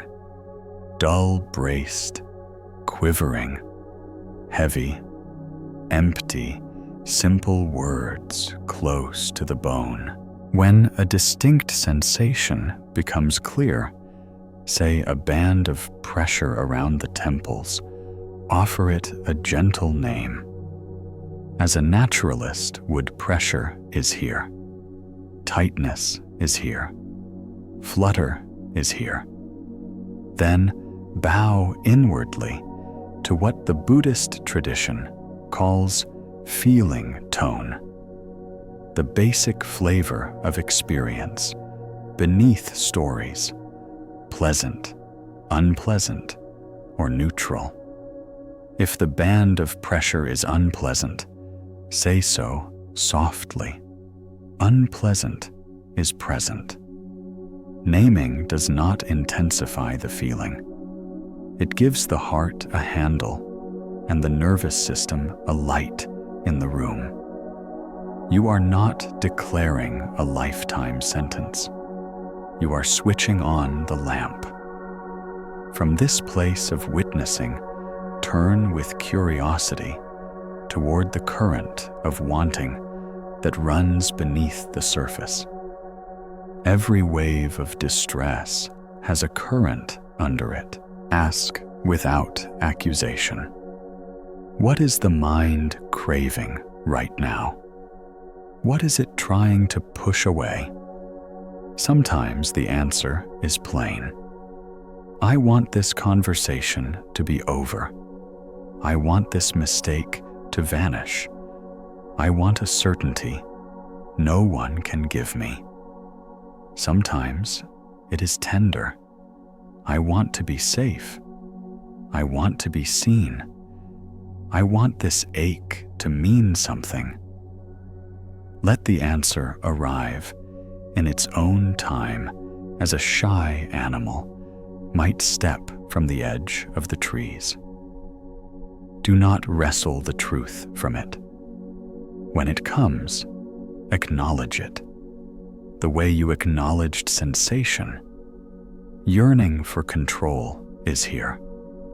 Resistance to uncertainty is here. Thirst for praise is here. Notice how even as you name the craving or the pushing away, the observer remains larger than the tide it is describing. Now let the body help. Thought cannot think its way out of clenching. Breath knows how to loosen knots that sentences only tighten. Bring attention to the length of the out-breath, as if it were a warm tide receding from a small cove. Do not force it long. Simply allow it to finish. When it ends, wait a humble beat, and let the next inhale find you. On the next 3 exhalations, pair breath with image as you breathe out. Imagine opening the fingers of an invisible hand around the sensation that hurts. If the neck feels corded, exhale, and picture those cords softening by 2%, the way ice yields to the first hour of spring. If the shoulders are iron, exhale, and imagine setting down a pack you forgot you were carrying. If the jaw is a locked gate, exhale, and see yourself loosening the hinge with a drop of oil. No drama. 2% softer is enough to begin changing the climate. With the exhale, as your ally, do a quiet tour of the usual holding places. Scan the forehead, and on the next out-breath, invite the skin there to settle away from the skull. Visit the eyes and let them sit back in their sockets by a breath width. Travel to the tongue and let it rest heavy in the cradle of the mouth. Release the tip from the teeth. Let the whole mouth feel one shade kinder. Let the jaw hang from its hinges like a coat on a peg. Soften the throat as if you were about to hum to a child. Drop the shoulders, not by command, but by permission, letting them fall one grain closer to the earth. Unlace the hands and let the belly be allowed. Imagine the pelvis widening into a broader bowl and pour your weight there. Each out-breath is a small letting go. Each letting go is a small vote for peace. As you soften, keep the observer awake. The mind will try to smuggle in verdicts. This isn't working. You're doing it wrong. You must relax completely. Smile at the grandiosity of those sentences. They are old reflexes, not reliable maps. Return to the facts. Tingling here, heat here, coolness. Here sadness. Here wanting. Here pushing away here. If images help picture yourself as the night sky, and these experiences as weather. No cloud can stain the sky. No gust can dislodge it. The sky does not need to hold the clouds up. It only needs to allow them to pass.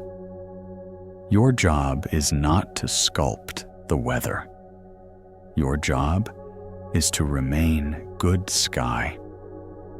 At some point, an emotion may coalesce from the raw weather: fear, anger, shame, grief, excitement. When it does greet it with the same steady courtesy. Hello, anger. Welcome, grief. If it surges, widen the container. Soften the belly again. Lower the breath into the pelvis. Let the ribs open like a book on the inhale. Make more space than the feeling knows what to do with. Then, ask the quiet question beneath all others. What are you protecting? Often, anger protects love. Fear protects vulnerability. Shame protects a wish to belong. Grief protects devotion. When the protection is seen, the emotion stands down a little. You do not have to reason it away. You can simply say, "Thank you for trying to keep me safe." Appreciation is a solvent. It dissolves the glue of reactivity. If you feel yourself tipping from observation into overwhelm, create a gentle tether to the present. Open your eyes and name 5 true things. You can see the grain in the wood, a shadow on the wall, the fray of a rug, a streak on a cup, the soft corner of a page. Place a palm on the table and feel its coolness. Place the other on your chest and feel its warmth. Count 3 long exhales, following each all the way to its natural bottom. And at the bottom, let the body choose the inhale. You are not trying to be heroic. You are trying to be here. In daily life, translate this practice into small human-scale moments. When tension taps your neck in a meeting, you don't need a cushion or incense. You need one secret exhale and a picture of setting down a stone. When your jaw tightens in traffic, let the car become your teacher. Soften the grip on the wheel and let the breath lengthen without fanfare. When a difficult message lights the nerves, pause before typing. Name the weather. Unpleasant heat. Fast heartbeat. Wanting to fix 3 exhales. Then answer from the shore, not the storm. In conversation with someone you love, you can keep one corner of attention, resting gently on your belly, letting each out-breath remind you that listening is a physical art. At night, when sleep feels far and the mind wants to litigate the day, move from courtroom to coastline. Lie on your back with a pillow under the knees so the low back sighs. Place one hand on the heart and one on the belly. Whisper a simple permission.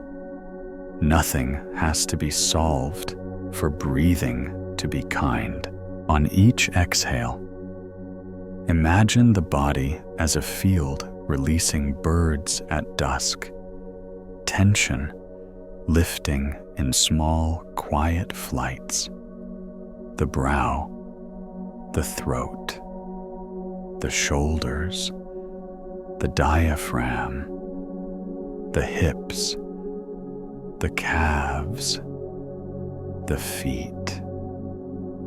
If the mind insists on storytelling, give it a brief and dignified job count. 10 exhales backward. And if you lose the number, begin again without scolding. Sleep arrives most often when not chased. Over the coming weeks, you can formalize a short daily practice so that observation becomes familiar and softening becomes second nature. Sit for 10 minutes each morning. First 3 minutes, breathe and name sensation and tone. Next 3 minutes, inquire kindly into the current of craving or resistance underneath. Final 4 minutes. Practice the art of softening on the out-breath, accompanied by images of setting down, opening, widening, letting. If an emotion arises, greet it and ask what it protects. Write one quiet line afterward. Today the body said, and finish the sentence. These brief, honest notes build a map of your inner weather faster than any theory can. Remember that this is not a contest for mastery. It is a friendship you are forming with the breath, with the body, with the human condition. Some days, softening will feel like sunlight on wet stone. Other days, the hinge will squeal, and every exhale will seem to loosen nothing. Those days are not failures. They are strength training for the nervous system. 2% softening repeated with patience changes the architecture of the house. You will notice it first in tiny mercies, a jaw that no longer aches.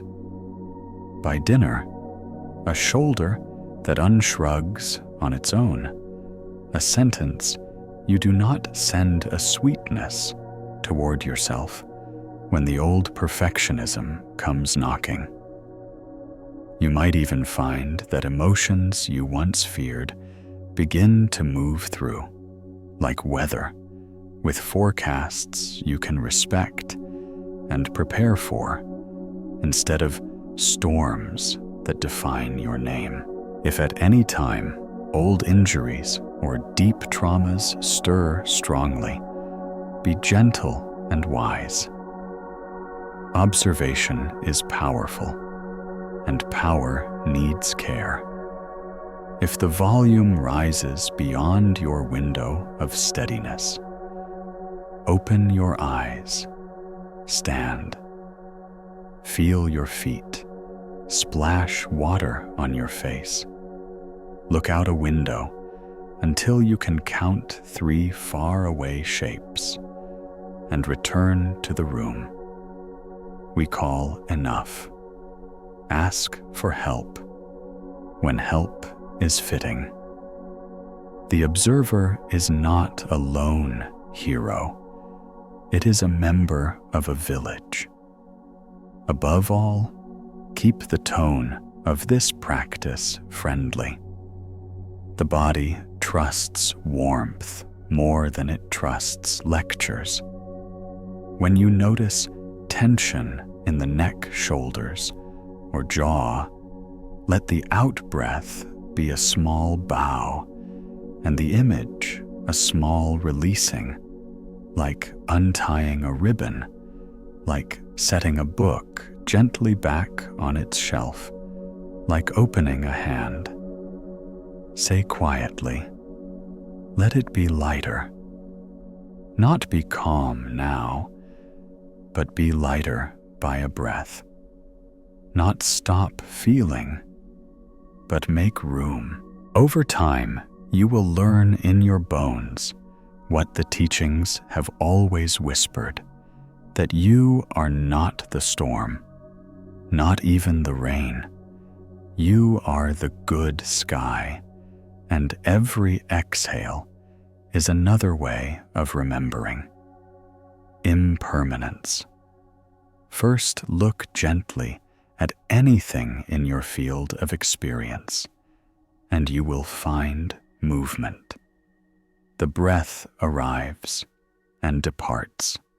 The heartbeat gathers and releases. Warmth rises and falls across the skin. A thought blooms like a spark and dissolves into the dim edges of silence. Even mountains shed themselves a grain at a time, and rivers never repeat the same current twice. The pain does not come from change itself. Change is simply how life breathes. It comes from the mind's vow to hold what cannot be held and to refuse what has already arrived. We tighten around a good hour, and by clutching it, leak its sweetness. We brace against a hard hour, and by resisting it, double the load. Practice here is practical. When joy appears, meet it fully, savoring without bargaining for forever. When sorrow appears, bow to it as weather, giving it the hospitality that helps it pass. This is not a theory. It is a motor habit. You can retrain one breath, length at a time. Exhale, and let a fraction of the clench release, as if ice were remembering water. Then, not self, notice how the word I tries to freeze the river. We say I am anxious, as if anxiety were a granite statue installed at the center of being. But look more closely. What we call I is a moving collaboration.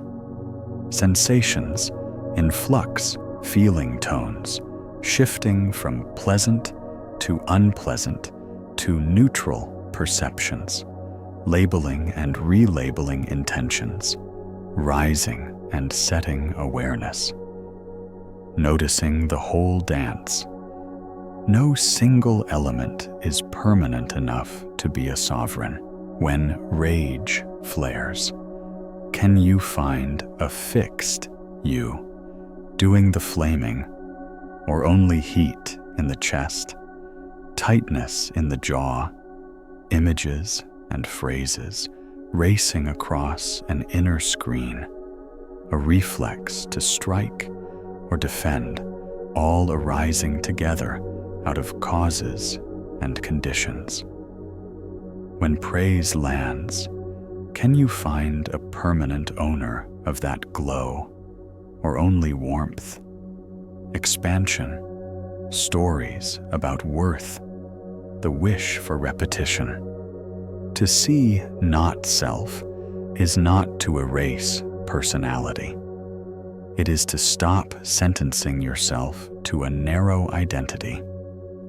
The anxious pattern loses some authority when you see it is a weather system, not your name.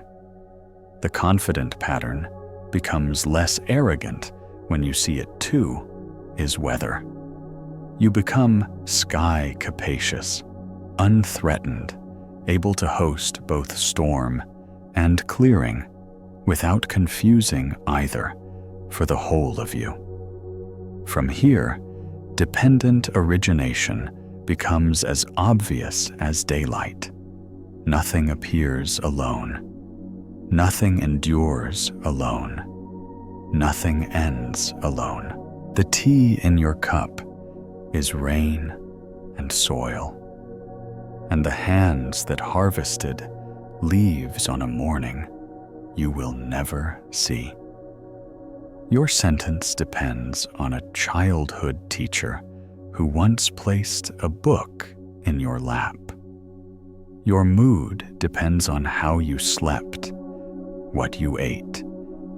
The email you haven't answered the way a stranger looked at you in the grocery line. The other person's sharp tone depends on their headache. A memory you cannot access, a fear about money, a cultural training in harshness, the fact that no one taught them how to say, "I'm scared," out loud. When you look deeply, isolation is a rumor. This seeing does not make you passive, it makes you wise. You become interested in the causes of suffering, both yours and others. And just as a gardener, would you begin tending causes and conditions instead of condemning plants?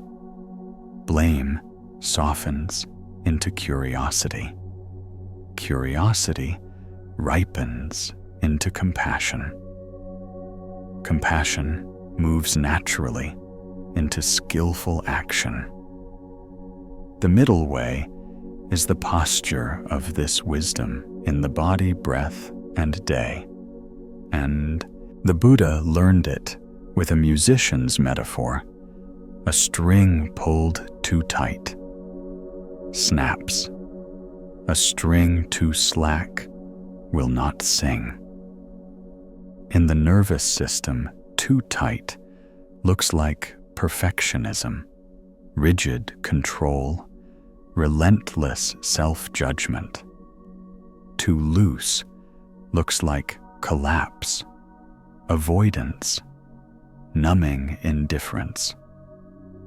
Balance is alive, not a rigid point, an adjusting art that asks moment by moment, do I need a touch more structure or a touch more softness?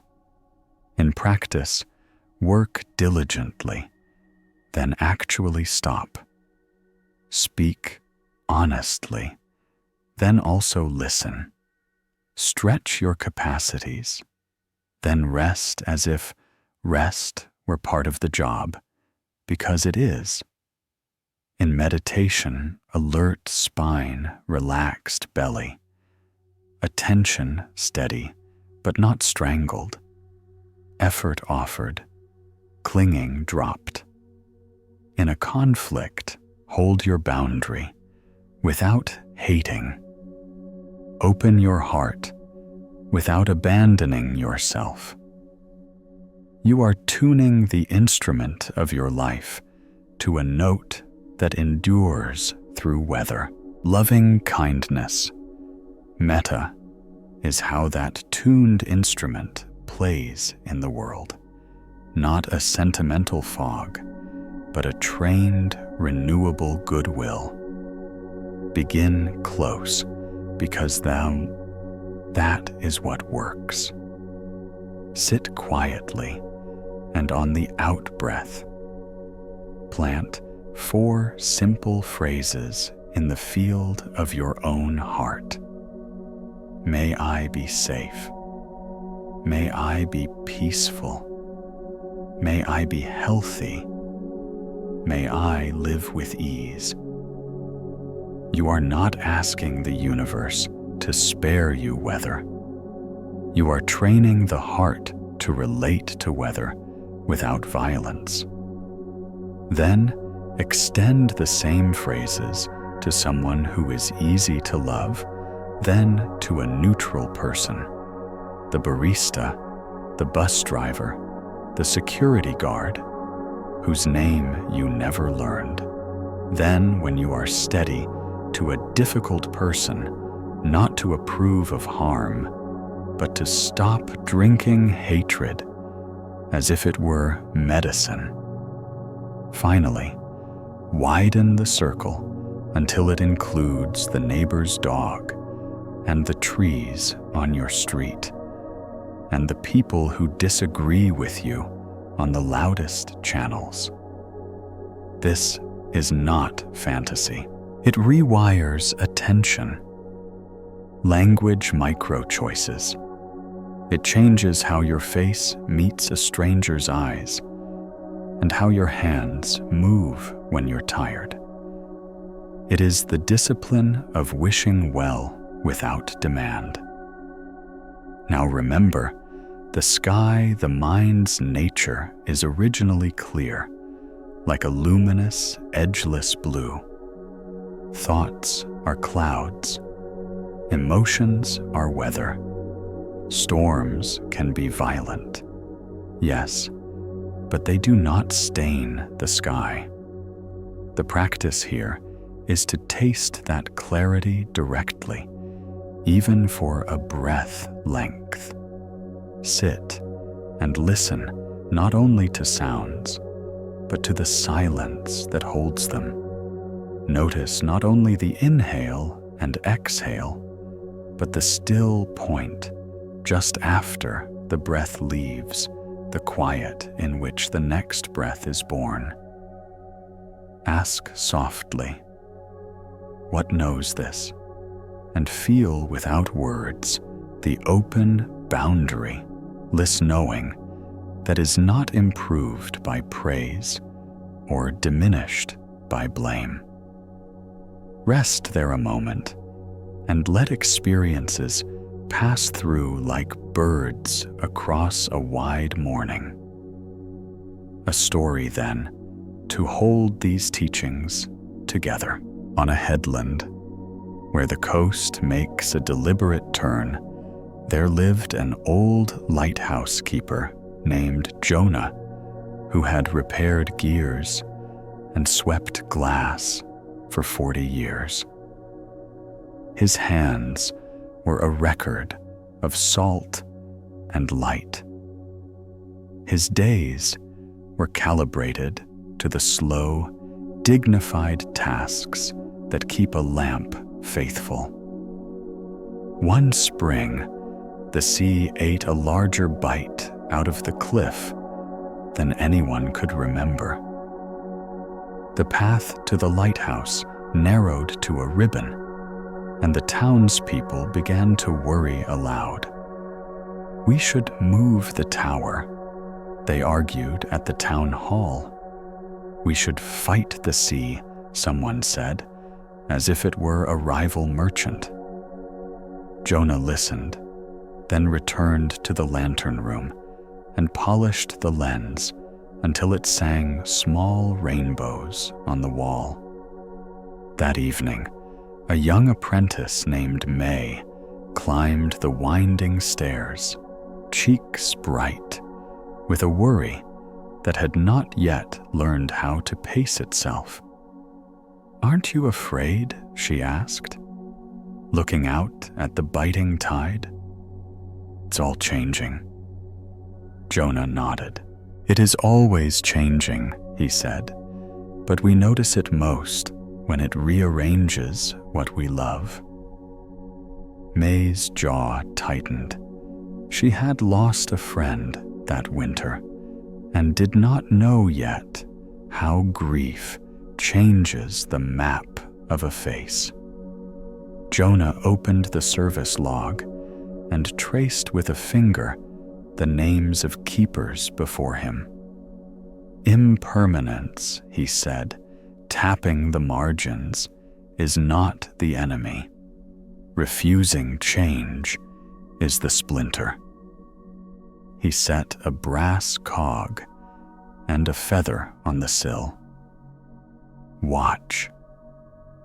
All night the weather practiced being itself. Wind shouldered the windows.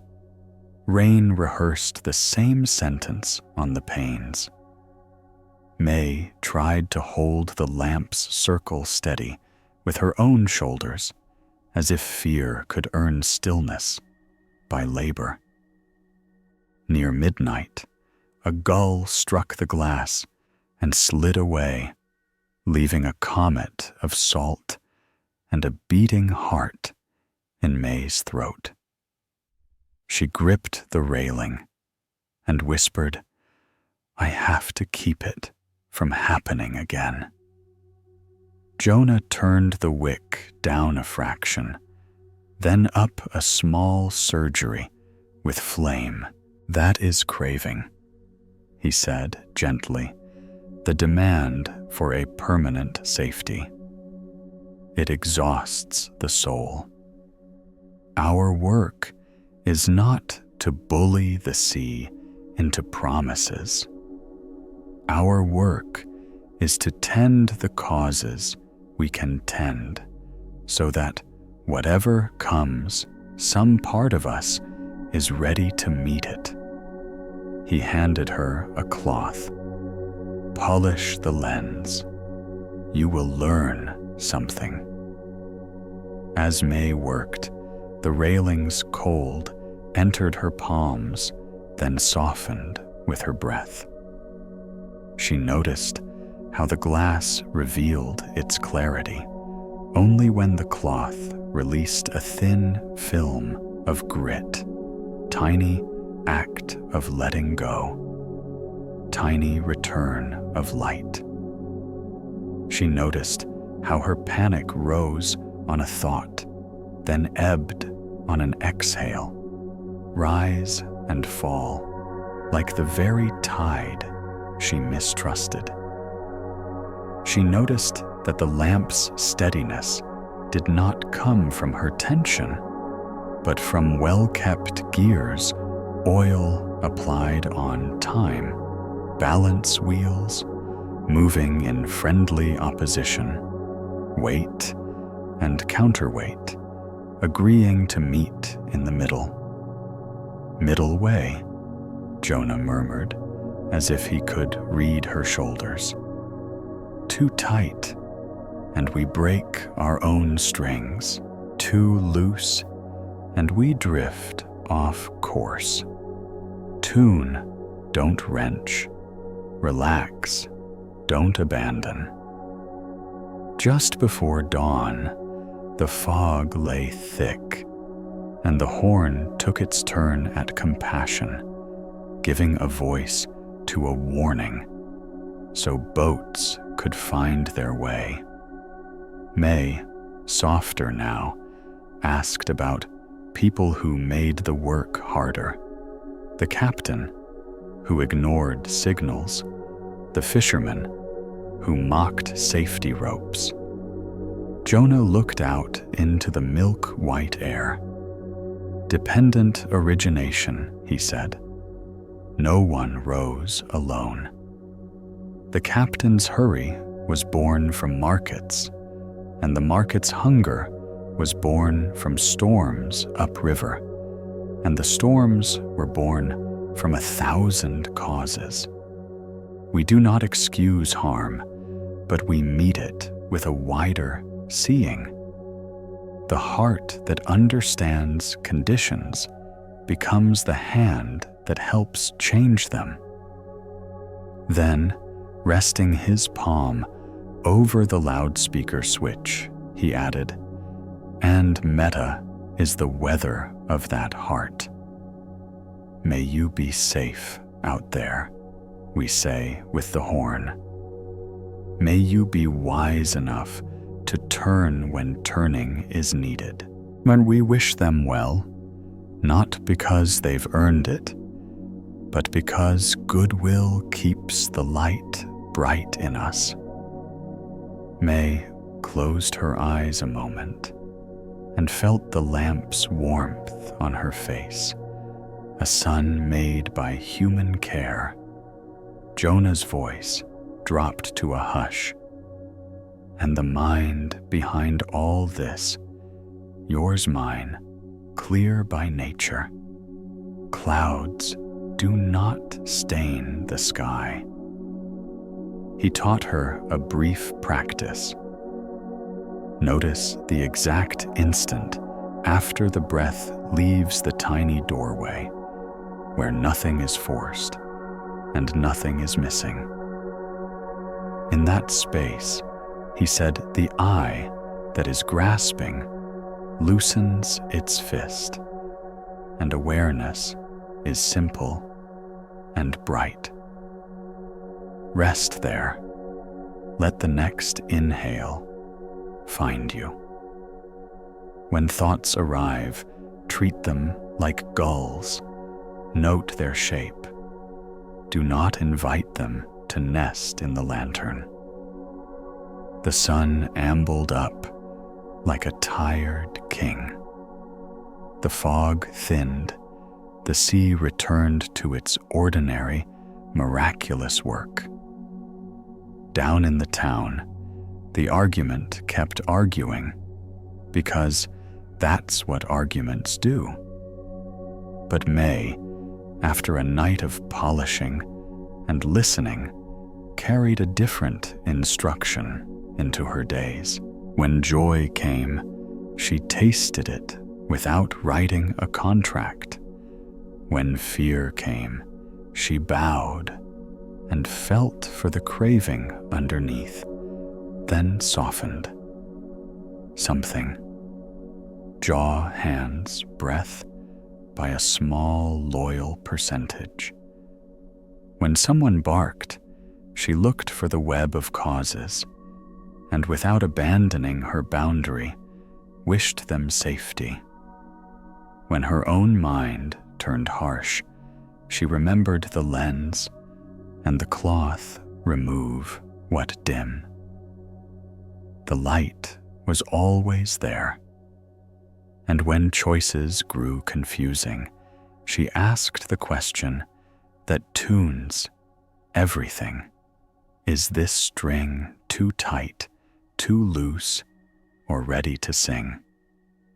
This is how the teachings travel from page to pulse, impermanence honored instead of fought, not self-recognized, so patterns lose their throne.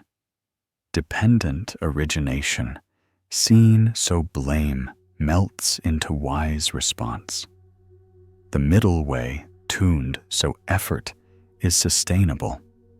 Loving kindness, practiced so the heart stays warm while it works. Luminous mind remembered, so storms do not define the sky.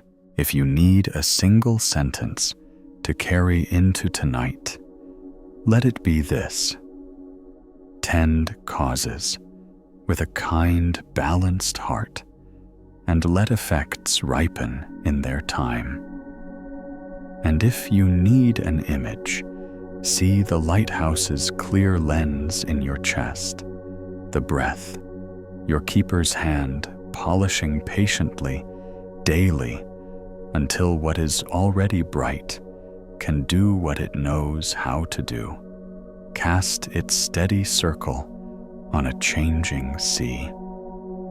Mindfulness is the art of arriving. Not arriving at a destination, but arriving in the only room that has ever truly existed, this moment, furnished with breath.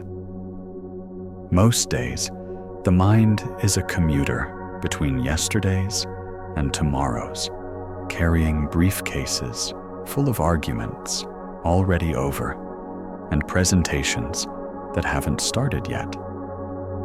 Mindfulness invites the commuter to step off the train and feel the platform underfoot. We train this the way you'd train a muscle, kindly, repetitively, without drama.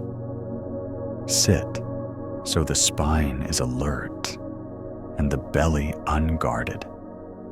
Let the breath come and go exactly as it wishes. On the inhale, quietly note breathing in. On the exhale, breathing out. When thought pulls you into editing last night or rehearsing next week, smile at the cleverness of a mind that wants to help and escort attention back to the living tide of breath. Each return is the practice. Each return thickens the present with presence. Concentration. Samadhi is the companion skill, the gathering of scattered light into a steady beam. If mindfulness is the act of remembering, the present concentration is the ability to stay. Choose one anchor, the cool at the tip of the nose, the warm rise and fall in the belly, the gentle brush of air behind the throat. Keep company with that anchor, the way you would with a fragile flame you're sheltering from wind. You don't clamp down, you cup it. Distraction will arrive. In its many costumes, sound, itch, memory plan. Mindfulness says noticed. Concentration says return. Over time, the gap grows between the event and your reaction. In that small, merciful space, freedom lives. You recognize that you don't have to fire the email your emotions drafted. You can breathe once, maybe twice, and respond from the shore, not the storm. Letting go nekkhamma is what the breath has been modeling for you since the day you were born. You inhale, you exhale. You do not attempt to keep the out-breath in a jar. The Buddha's invitation is not to abandon houses, jobs, friendships, or the taste of ripe peaches. It is to loosen the interior, grasping, that turns these gifts into burdens. Letting go is not coldness. It is affectionate spaciousness. It is the difference between holding a bird with an open palm and squeezing it to prove it is yours. We loosen our grip on outcomes, on our favorite self-stories, on old hurts polished into identity. We even loosen our grip on the teachings themselves. The raft that carries you across the flood was never meant to be dragged over dry land. When you notice clinging jaw, tight breath, thin thought, insisting, practice a literal release. Feel the out-breath lengthen by a shade and imagine opening a hand. 2% softer counts. A life is built of such small mercies. Emptiness shunyata sounds like a void until you look directly. It does not mean nothingness. It means no thingness, no fixed, separate essence hiding inside phenomena. Form is emptiness. Emptiness is form. The cup on your desk is clay and rain and hands and kilns and hunger and wages and weather and roads and time. The you who drinks is breath and language and childhood and culture and the meal you ate and the sleep you missed and the love you remember and the fear you learned and the hope that keeps turning toward the light. Everything is relationship all the way down. Seeing this, you do not become numb. You become fearless. What exactly is there to defend as a permanent me when every part is changing? What exactly is there to hoard when every good thing arrives through a web wider than your own hands? Loss is still tender, but the terror softens. The border around self becomes a window. Karma in this light is not a cosmic scoreboard. It is the physics of intention. Every intention tilts the next moment. Plant harshness, harvest distance. Plant patience, harvest possibility. You are not a passive victim of weather, nor are you the omnipotent author of the sky. You are a co-creator in a field of causes and conditions responsible for the seeds you choose. Before you speak, ask softly, "What is my intention?" Before you press send, breathe once and ask, "Will this increase clarity and care?" At day's end, review with tenderness, not with a whip. Where did I move from fear? Where did I move from love? Adjust tomorrow's seeds. A story to hold these threads. In a small coastal town, a baker named Lila rose before dawn to make bread that tasted like sunlight. She loved the ritual yeast blooming like a secret flower, lifting in small weather systems, the first golden loaves exhaling steam. One winter, a highway reroute diverted customers. The mornings stayed quiet. The mind began its heavy weather. You're failing. You're foolish. You're finished. Lila tried to outrun it with longer hours, brighter signs, sharper bargains. The knots in her shoulders tied themselves in sailor's script. Her jaw auditioned for granite. One Thursday, after she burned an entire tray while arguing with a phantom critic in her head, she locked the door and sat on a flour sack dusted in evidence of her effort. Her grandmother's voice visited the memory of her hands. Breathe with the dough, child.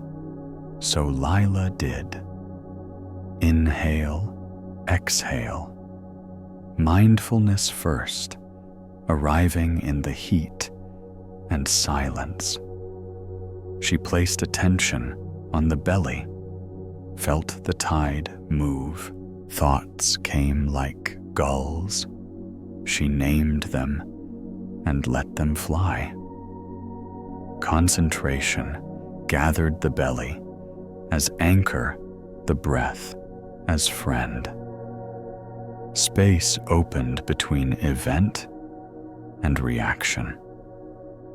In that space, she noticed craving the tight, bright demand that the town return to how it was. She noticed aversion, her refusal to feel fear. On the out-breath, she practiced letting go just a little. She imagined setting down a sack that wasn't hers to carry the traffic pattern, the market's mood, the weather's whims. 2% softer in the shoulders, 2% softer in the jaw. The body believed her. She looked around the bakery with emptiness eyes. Nothing here existed by itself. The oven was mountains, miners, and metal. The flour was prairie and thunder. Her talent was teachers and failures and mornings and love. Even her fear was the voice of a long-ago ancestor who survived by anticipating danger. Lila felt less alone, less threatened. Form is emptiness, she whispered, fingertips on a cooling rack. Emptiness is form, she whispered, hands on her chest. From that, seeing intention brightened. She lit a small candle near the window and wrote a note. Free bread at dusk for anyone who needs warmth. She called the school counselor and offered day-old loaves for kids who went home to empty cupboards. She started a Saturday workshop on bread and breath, where neighbors learned to knead and to notice the dough getting elastic as their forearms softened, the breath getting steady as their minds did. Her goal shifted from saving a business to serving a town. Karma moved with her hands, generosity planted, community sprouted. Word traveled in the slow, trustworthy way that changes lives. The rerouted highway still carried fewer cars, but the street in front of her door began to carry more footsteps, more names, more shared stories. Prophet returned, not as a rescue helicopter, but as a tide that followed the moon of her intention. When stress spiked again, as it does, Lila tuned the middle way. Too tight, and the dough tore. Too loose, and it sprawled, shapeless. In herself, it was the same too tight, and she barked at the oven. Too loose, and she hid behind busyness. She learned to feel for the note that sings, upright spine, easy belly. clear boundary, open heart, diligent work, honest rest. In the quiet between batches, she practiced listening for the tiny pause at the end of the out-breath, the clear sky mind not improved by praise, not damaged by critique. Storms still came, but she knew what they were: weather, not identity. She didn't need the sky to be cloudless to bake light into bread. This is how the teachings bake into a day. Mindfulness brings you to the counter where life is needed. Concentration keeps your hands with the dough. Letting go prevents you from strangling what you love. Emptiness shows you the village in every loaf and the sky in every crumb, dissolving the fear that guards a fictional, separate self. Karma reminds you that your smallest intention scents the whole kitchen, and the story reminds you that wisdom is not a lofty sermon. It is a warm slice shared at a door, steam rising into winter. Someone's hunger meeting someone's care in the unarguable present. Try it now, simply. One inhalation. You can feel one exhalation you allow to finish. Name one thing you're clinging to. Relax your jaw by a breath. See one object as a meeting of 1,000 causes. Let gratitude bloom without needing a reason. Set one tiny intention that bends the day toward kindness. Plant it in action before the next hour ends. Then walk on not as a mind sprinting past itself, but as a human being who has remembered how to arrive, how to stay, how to release, how to see through, and how to co-create a world where the light stays on through the night. We begin to weave the strands together. Now, not to form a rigid doctrine, but to hear how each thread hums when held alongside the others. Mindfulness returns us again and again to the exact bank of the river where our feet actually stand. Compassion warms the water, so our courage does not grow brittle. Impermanence teaches the river's nature nothing holds its shape for long. Not the currents of joy, not the eddies of sorrow, not even the stones we once called certainty. Not self loosens the mistaken grip that tries to freeze the river into me and mine, revealing a wider identity, awareness itself through which all currents move. Dependent origination shows us the watershed. Everything that reaches this bend has been quietly gathering from hills and rains and tributaries.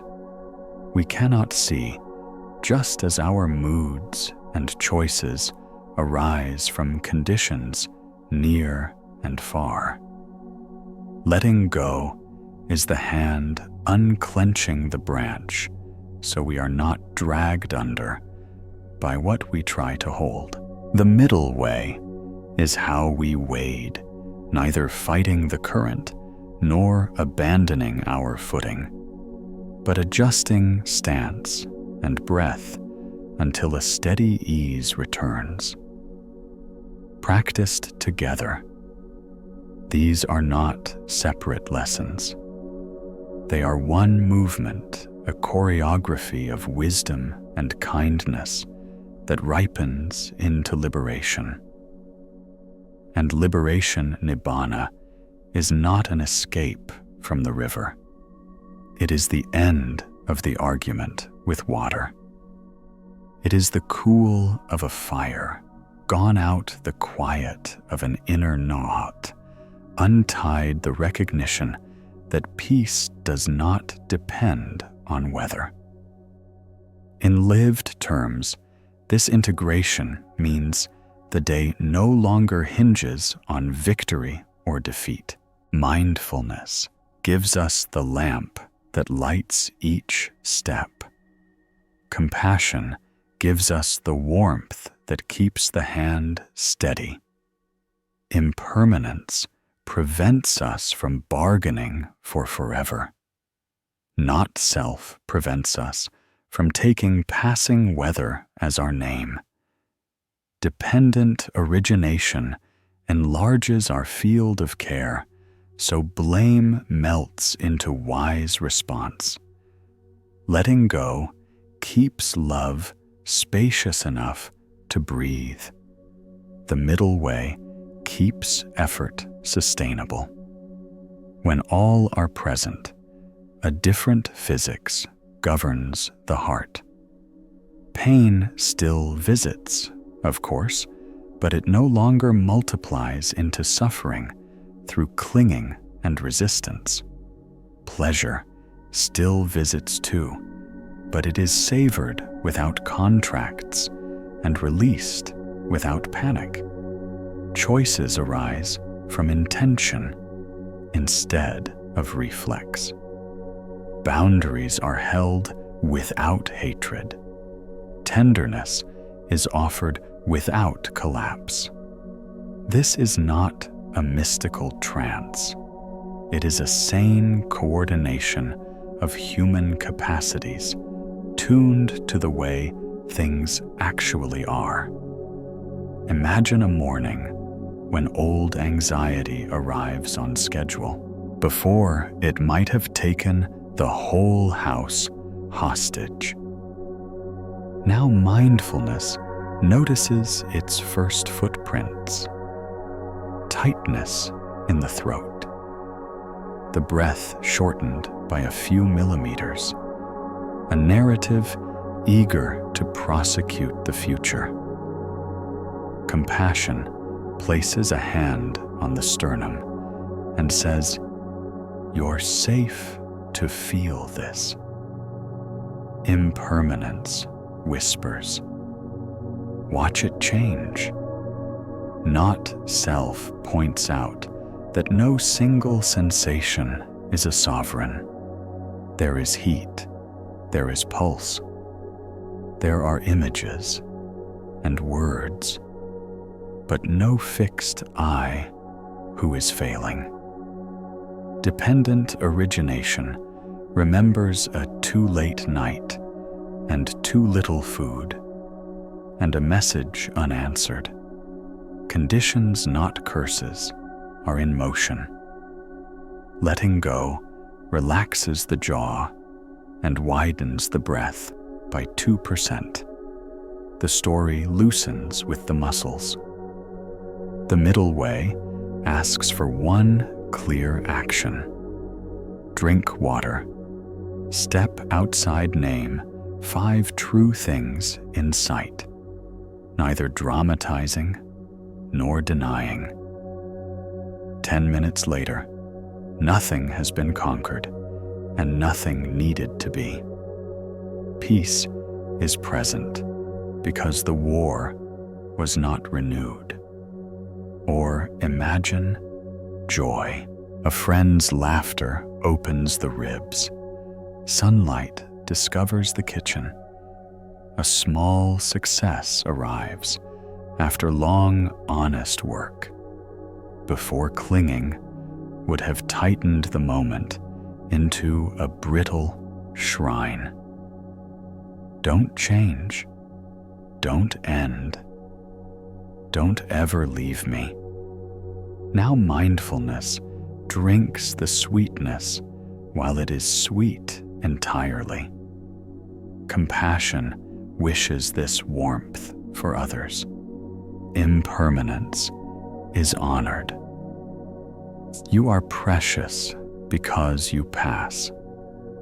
Not self prevents the ego from erecting monuments. This glow does not need to be proof of anything. Dependent origination bows to the many hands that made the moment possible. Letting go releases the urge to trap the light. The middle way, let celebration breathe. No excess that punishes tomorrow, no restraint that mutes the music. What remains is uncomplicated gratitude. This integrated path also clarifies love. Without it, love becomes possession, decorated as care or self-erasure, decorated as kindness. With it, love is presence, responsiveness, and freedom. Mindfulness listens. Compassion inclines the listening toward relief. Impermanence keeps love awake to the fragility that makes tenderness urgent. Not self dissolves the small accountant that tallies who owes what. Dependent origination reminds us that those who harm are themselves entangled in causes we cannot see, so firmness can coexist with mercy. Letting go releases the demand that the other validate our worth. The middle way protects both truth and gentleness. From such soil, intimacy grows sturdy and spacious. Sometimes it stays, sometimes it leaves. Either way, dignity is not lost. In work, the same integration ends the tyranny of outcome. We still set goals, we still meet deadlines, we still show up with skill. But the nervous system is no longer harnessed to a fantasy of permanent control. Mindfulness keeps attention on the task at hand. Compassion prevents the inner drill sergeant from running the shop. Impermanence permits iteration instead of perfectionism. Not self allows feedback to teach without wounding identity. Dependent origination turns blame into problem solving. Letting go stops the day at day's end. The middle way balances intensity with recovery, so excellence becomes sustainable. Burnout cannot breathe well in such air. As practice matures, the taste of nibbana can appear in small, unmistakable sips. Perhaps it is the instant after a long exhale when nothing is missing and nothing is demanded. Perhaps it is the moment a grudge simply falls out of the hand because it has become too heavy to carry. Perhaps it is the silence under a wave of grief where love's dignity is felt more strongly than loss's panic. These are not moods. They are recognitions. The mind sees even briefly that its old project-making reality match a script was the source of its unrest. It notices that when clinging stops feeding the fire, the room cools by itself. From that recognition, ethics become natural. we are less tempted to harm because the project that justified harm has ended. Generosity becomes natural because lack is not our name. Patience becomes natural because time is not the enemy. Courage becomes natural because there is less to defend. None of this asks you to abandon ordinary life. Liberation is not a gated community beyond the human. It is the ordinary, lived without the extra weight, tea-work conversation, rest carried by a mind that no longer bargains with the weather. You still pay bills, apologize, compost, vote, help a neighbor, move a sofa, grieve a parent, celebrate a child, mourn a forest plant, a tree. The difference is intimacy. You are with your life while it is happening. You know how to step aside when self-importance tries to take the microphone. You recognize conditions and tend causes. You rest when rest is what keeps the flame steady. You let love be large enough to include impermanence. You let wisdom be warm enough to touch the world. If you want a practice thread to guide the weaving, let it be simple and daily. Each morning, 1 minute to remember impermanence. This day will never repeat. 1 minute to remember not self. Let me be, not storm. 1 minute of dependent origination. Gratitude, name the seen and unseen. Hands behind your breakfast, your breath, your language. 3 minutes of mindfulness. With breath, arrive, stay, return. 1 minute of metta. May I be safe, peaceful, healthy, at ease. May they be to one intention for letting go. Today I release. And one middle way question. What would not too tight, not too loose look like in my meetings, my errands, my speech at night? A short review. Where did clinging lighten? Where did kindness lead? Where did conditions ask for different care? Place one palm on the chest, one on the belly, and end with a long, honest exhale. This is how the path becomes gate. And if you want one sentence to carry in your pocket as the day turns and turns, try this.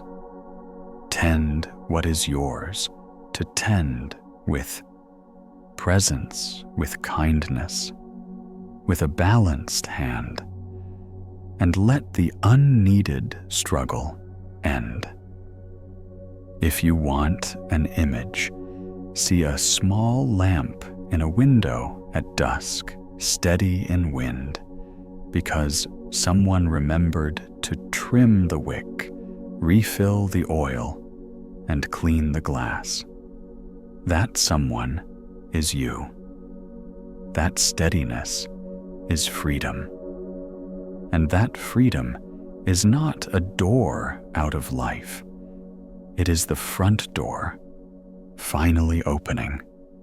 The body, stepping through the heart, unarmed, the mind at home in a world it no longer needs to control in order to love. Place your right hand over your heart as if you were greeting a trusted friend who has lived quietly inside you all these years. and let the left hand rest upon your belly, where breath begins its honest work. Feel the simple weight and warmth of your own touch. No technique more ancient than this. No permission more direct. Inhale slowly through the nose until you sense the ribs widening, like a book you've finally decided to open. Pause for a heartbeat at the top, as if listening for a distant bell. Then exhale through softly parted lips, letting the breath leave without being chased.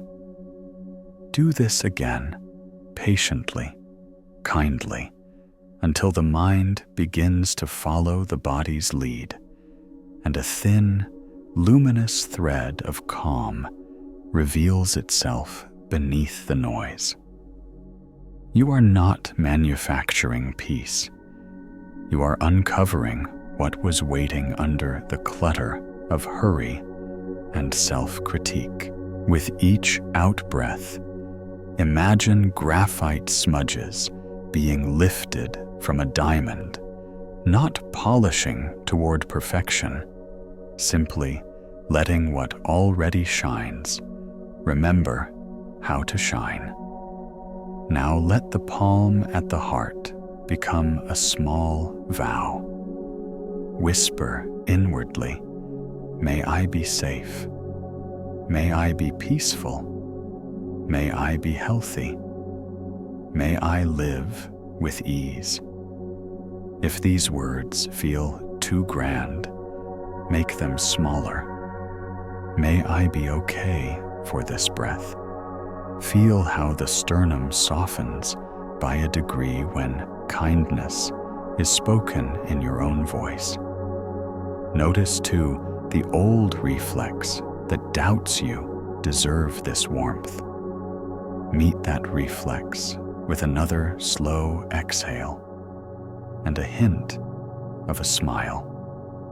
You are not bargaining for worthiness, you are returning to it.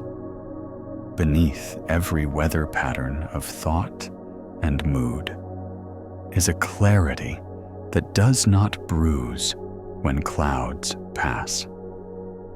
Rest. One more breath in that clarity, like a river stone resting in its own weight. Invite the breath to become an instrument you know how to play. On the inhale, sense the cool at the nostrils, the lift beneath your hand.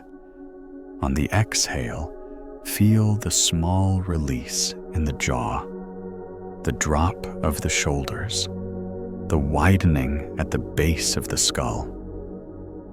If the mind drifts as minds nobly do, greet the distraction with a nod and escort attention back to the warm pressure of your palm. Let this be your living metronome, hand-heart breath. In that rhythm, widen your circle. Send a quiet wish toward the person you will see next today. May you be at ease. Send another toward someone you find difficult. Not to excuse harm, but to stop drinking bitterness as if it were medicine. Feel how goodwill relaxes muscles that argument never could. Open your eyes and choose a real thing in front of you. A cup, a leaf, a crack in the paint. See the universe hiding in plain sight, the sun and rain in the leaf, the clay and fire in the cup, the time and hands in the paint. Let gratitude rise not as performance, but as physics.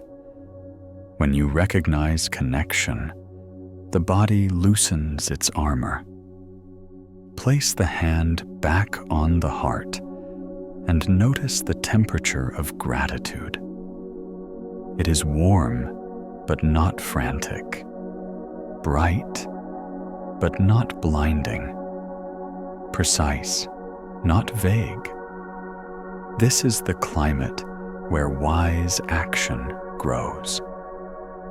From here, practice a simple 3-part ritual you can carry anywhere. First, arrive. Hand to heart. 1 honest breath. Name 5 true things you can see. 3 you can hear and you can feel inside. Second, align. Ask, what is my kind intention for the next 10 minutes? Choose one to listen fully, to move slowly, to speak only what is true and helpful, to finish one task with care. Third, release your grip on outcomes you cannot steer. Picture opening a fist you didn't know you were making. 2% softer counts. Repeat this ritual at thresholds, doorways, car seats, inboxes, beds, until the day develops a reliable pulse. When old stories arrive, I'm behind, I'm not enough, I will always be this way. Place the hand on the heart again and answer with facts that the body can trust. There is breath here. There is warmth here. There is room here. You are not debating a courtroom of ghosts. You are anchoring in a room that exists. If emotion swells, widen the vessel, lengthen the exhale. Let the tongue rest heavy. Let the belly be allowed. Ask the feeling what it is protecting. Fear often guards tenderness. Anger often guards love. Shame often guards the wish to belong. Thank the guardian for its service. Then invite it to sit beside you while you choose your next small, decent act. Make this practice portable. While walking, sync footfall to breath 4 steps in 6 steps out until the street becomes a kind of chapel. While waiting in line, place 2 fingers lightly against the wrist and count 3 rivers of pulse without checking your phone. Send metta to the person ahead of you who is also carrying invisible weight. While washing dishes, feel the warmth as proof that ease can be simple. While lying in bed, settle 1 hand on the heart, 1 on the belly, and count exhales backward from 10. If you lose your place, begin again without scolding. Your life is not a test. It is a field that blossoms when tended. Each evening, light a small candle, or if there is no candle, your attention will do. Write 3 lines. 1 breath. I remember. 2 one thing I released. 3 one kindness I chose. Do not grade these lines. Accumulation is not the point. Intimacy is. Over weeks, this quiet ledger reveals a pattern. The more often you return to the palm on heart vow, the more the nervous system trusts you. The more it trusts you, the quicker it settles. The quicker it settles, the clearer your choices. The clearer your choices, the kinder your days. This is how transformation hides in ordinary ritual. And keep the image of the diamond close, not as luxury, but as nature. The mind loves to search for worth outside the body it lives in, outside the breath that keeps it bright. Yet what you are seeking is sewn into your own coat. Each time you place a hand upon your heart and breathe with sincerity, you loosen a thread in the seam that hides the jewel. You will not earn this diamond by polishing your personality to a mirror. You will discover it by clearing the dust of hurry, fear, and comparison from what has always been luminous. The pressures you have survived did not crush you. They formed facets. The inclusions you resent, old griefs, old cracks, are where the light learns to bend and scatter into colors you could not have invented. So practice now, exactly now, palm to heart, breath to belly eyes, soft to the life you are actually living. Say quietly, I am allowed to be here. On the next exhale, let go of one unnecessary effort, one muscle, one storyline, one impossible expectation. On the next inhale, receive what is already offered. Air light the patience of the ground. Then take one step. Write the message that tells the truth without harm. Drink the glass of water. Open the window. Apologize. Begin. Rest. This is how sacredness enters. Tuesday. This is how freedom chooses a body. This is how the undiscovered diamond realizes it has been shining from the inside out the whole time, waiting only for the gentle, ordinary courage of your hand to say, "Welcome home." And now, as the final breath of this meditation begins to settle, you may gently place your hand over your heart once more, not to search for anything, but to feel what has always been there. The peace, the stillness, and the clarity you have carried all along.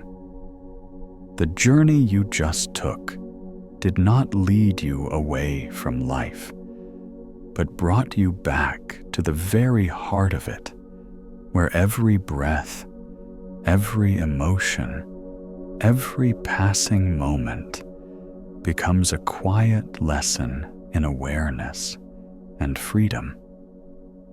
As you step out of this space, carry a bit of that stillness with you.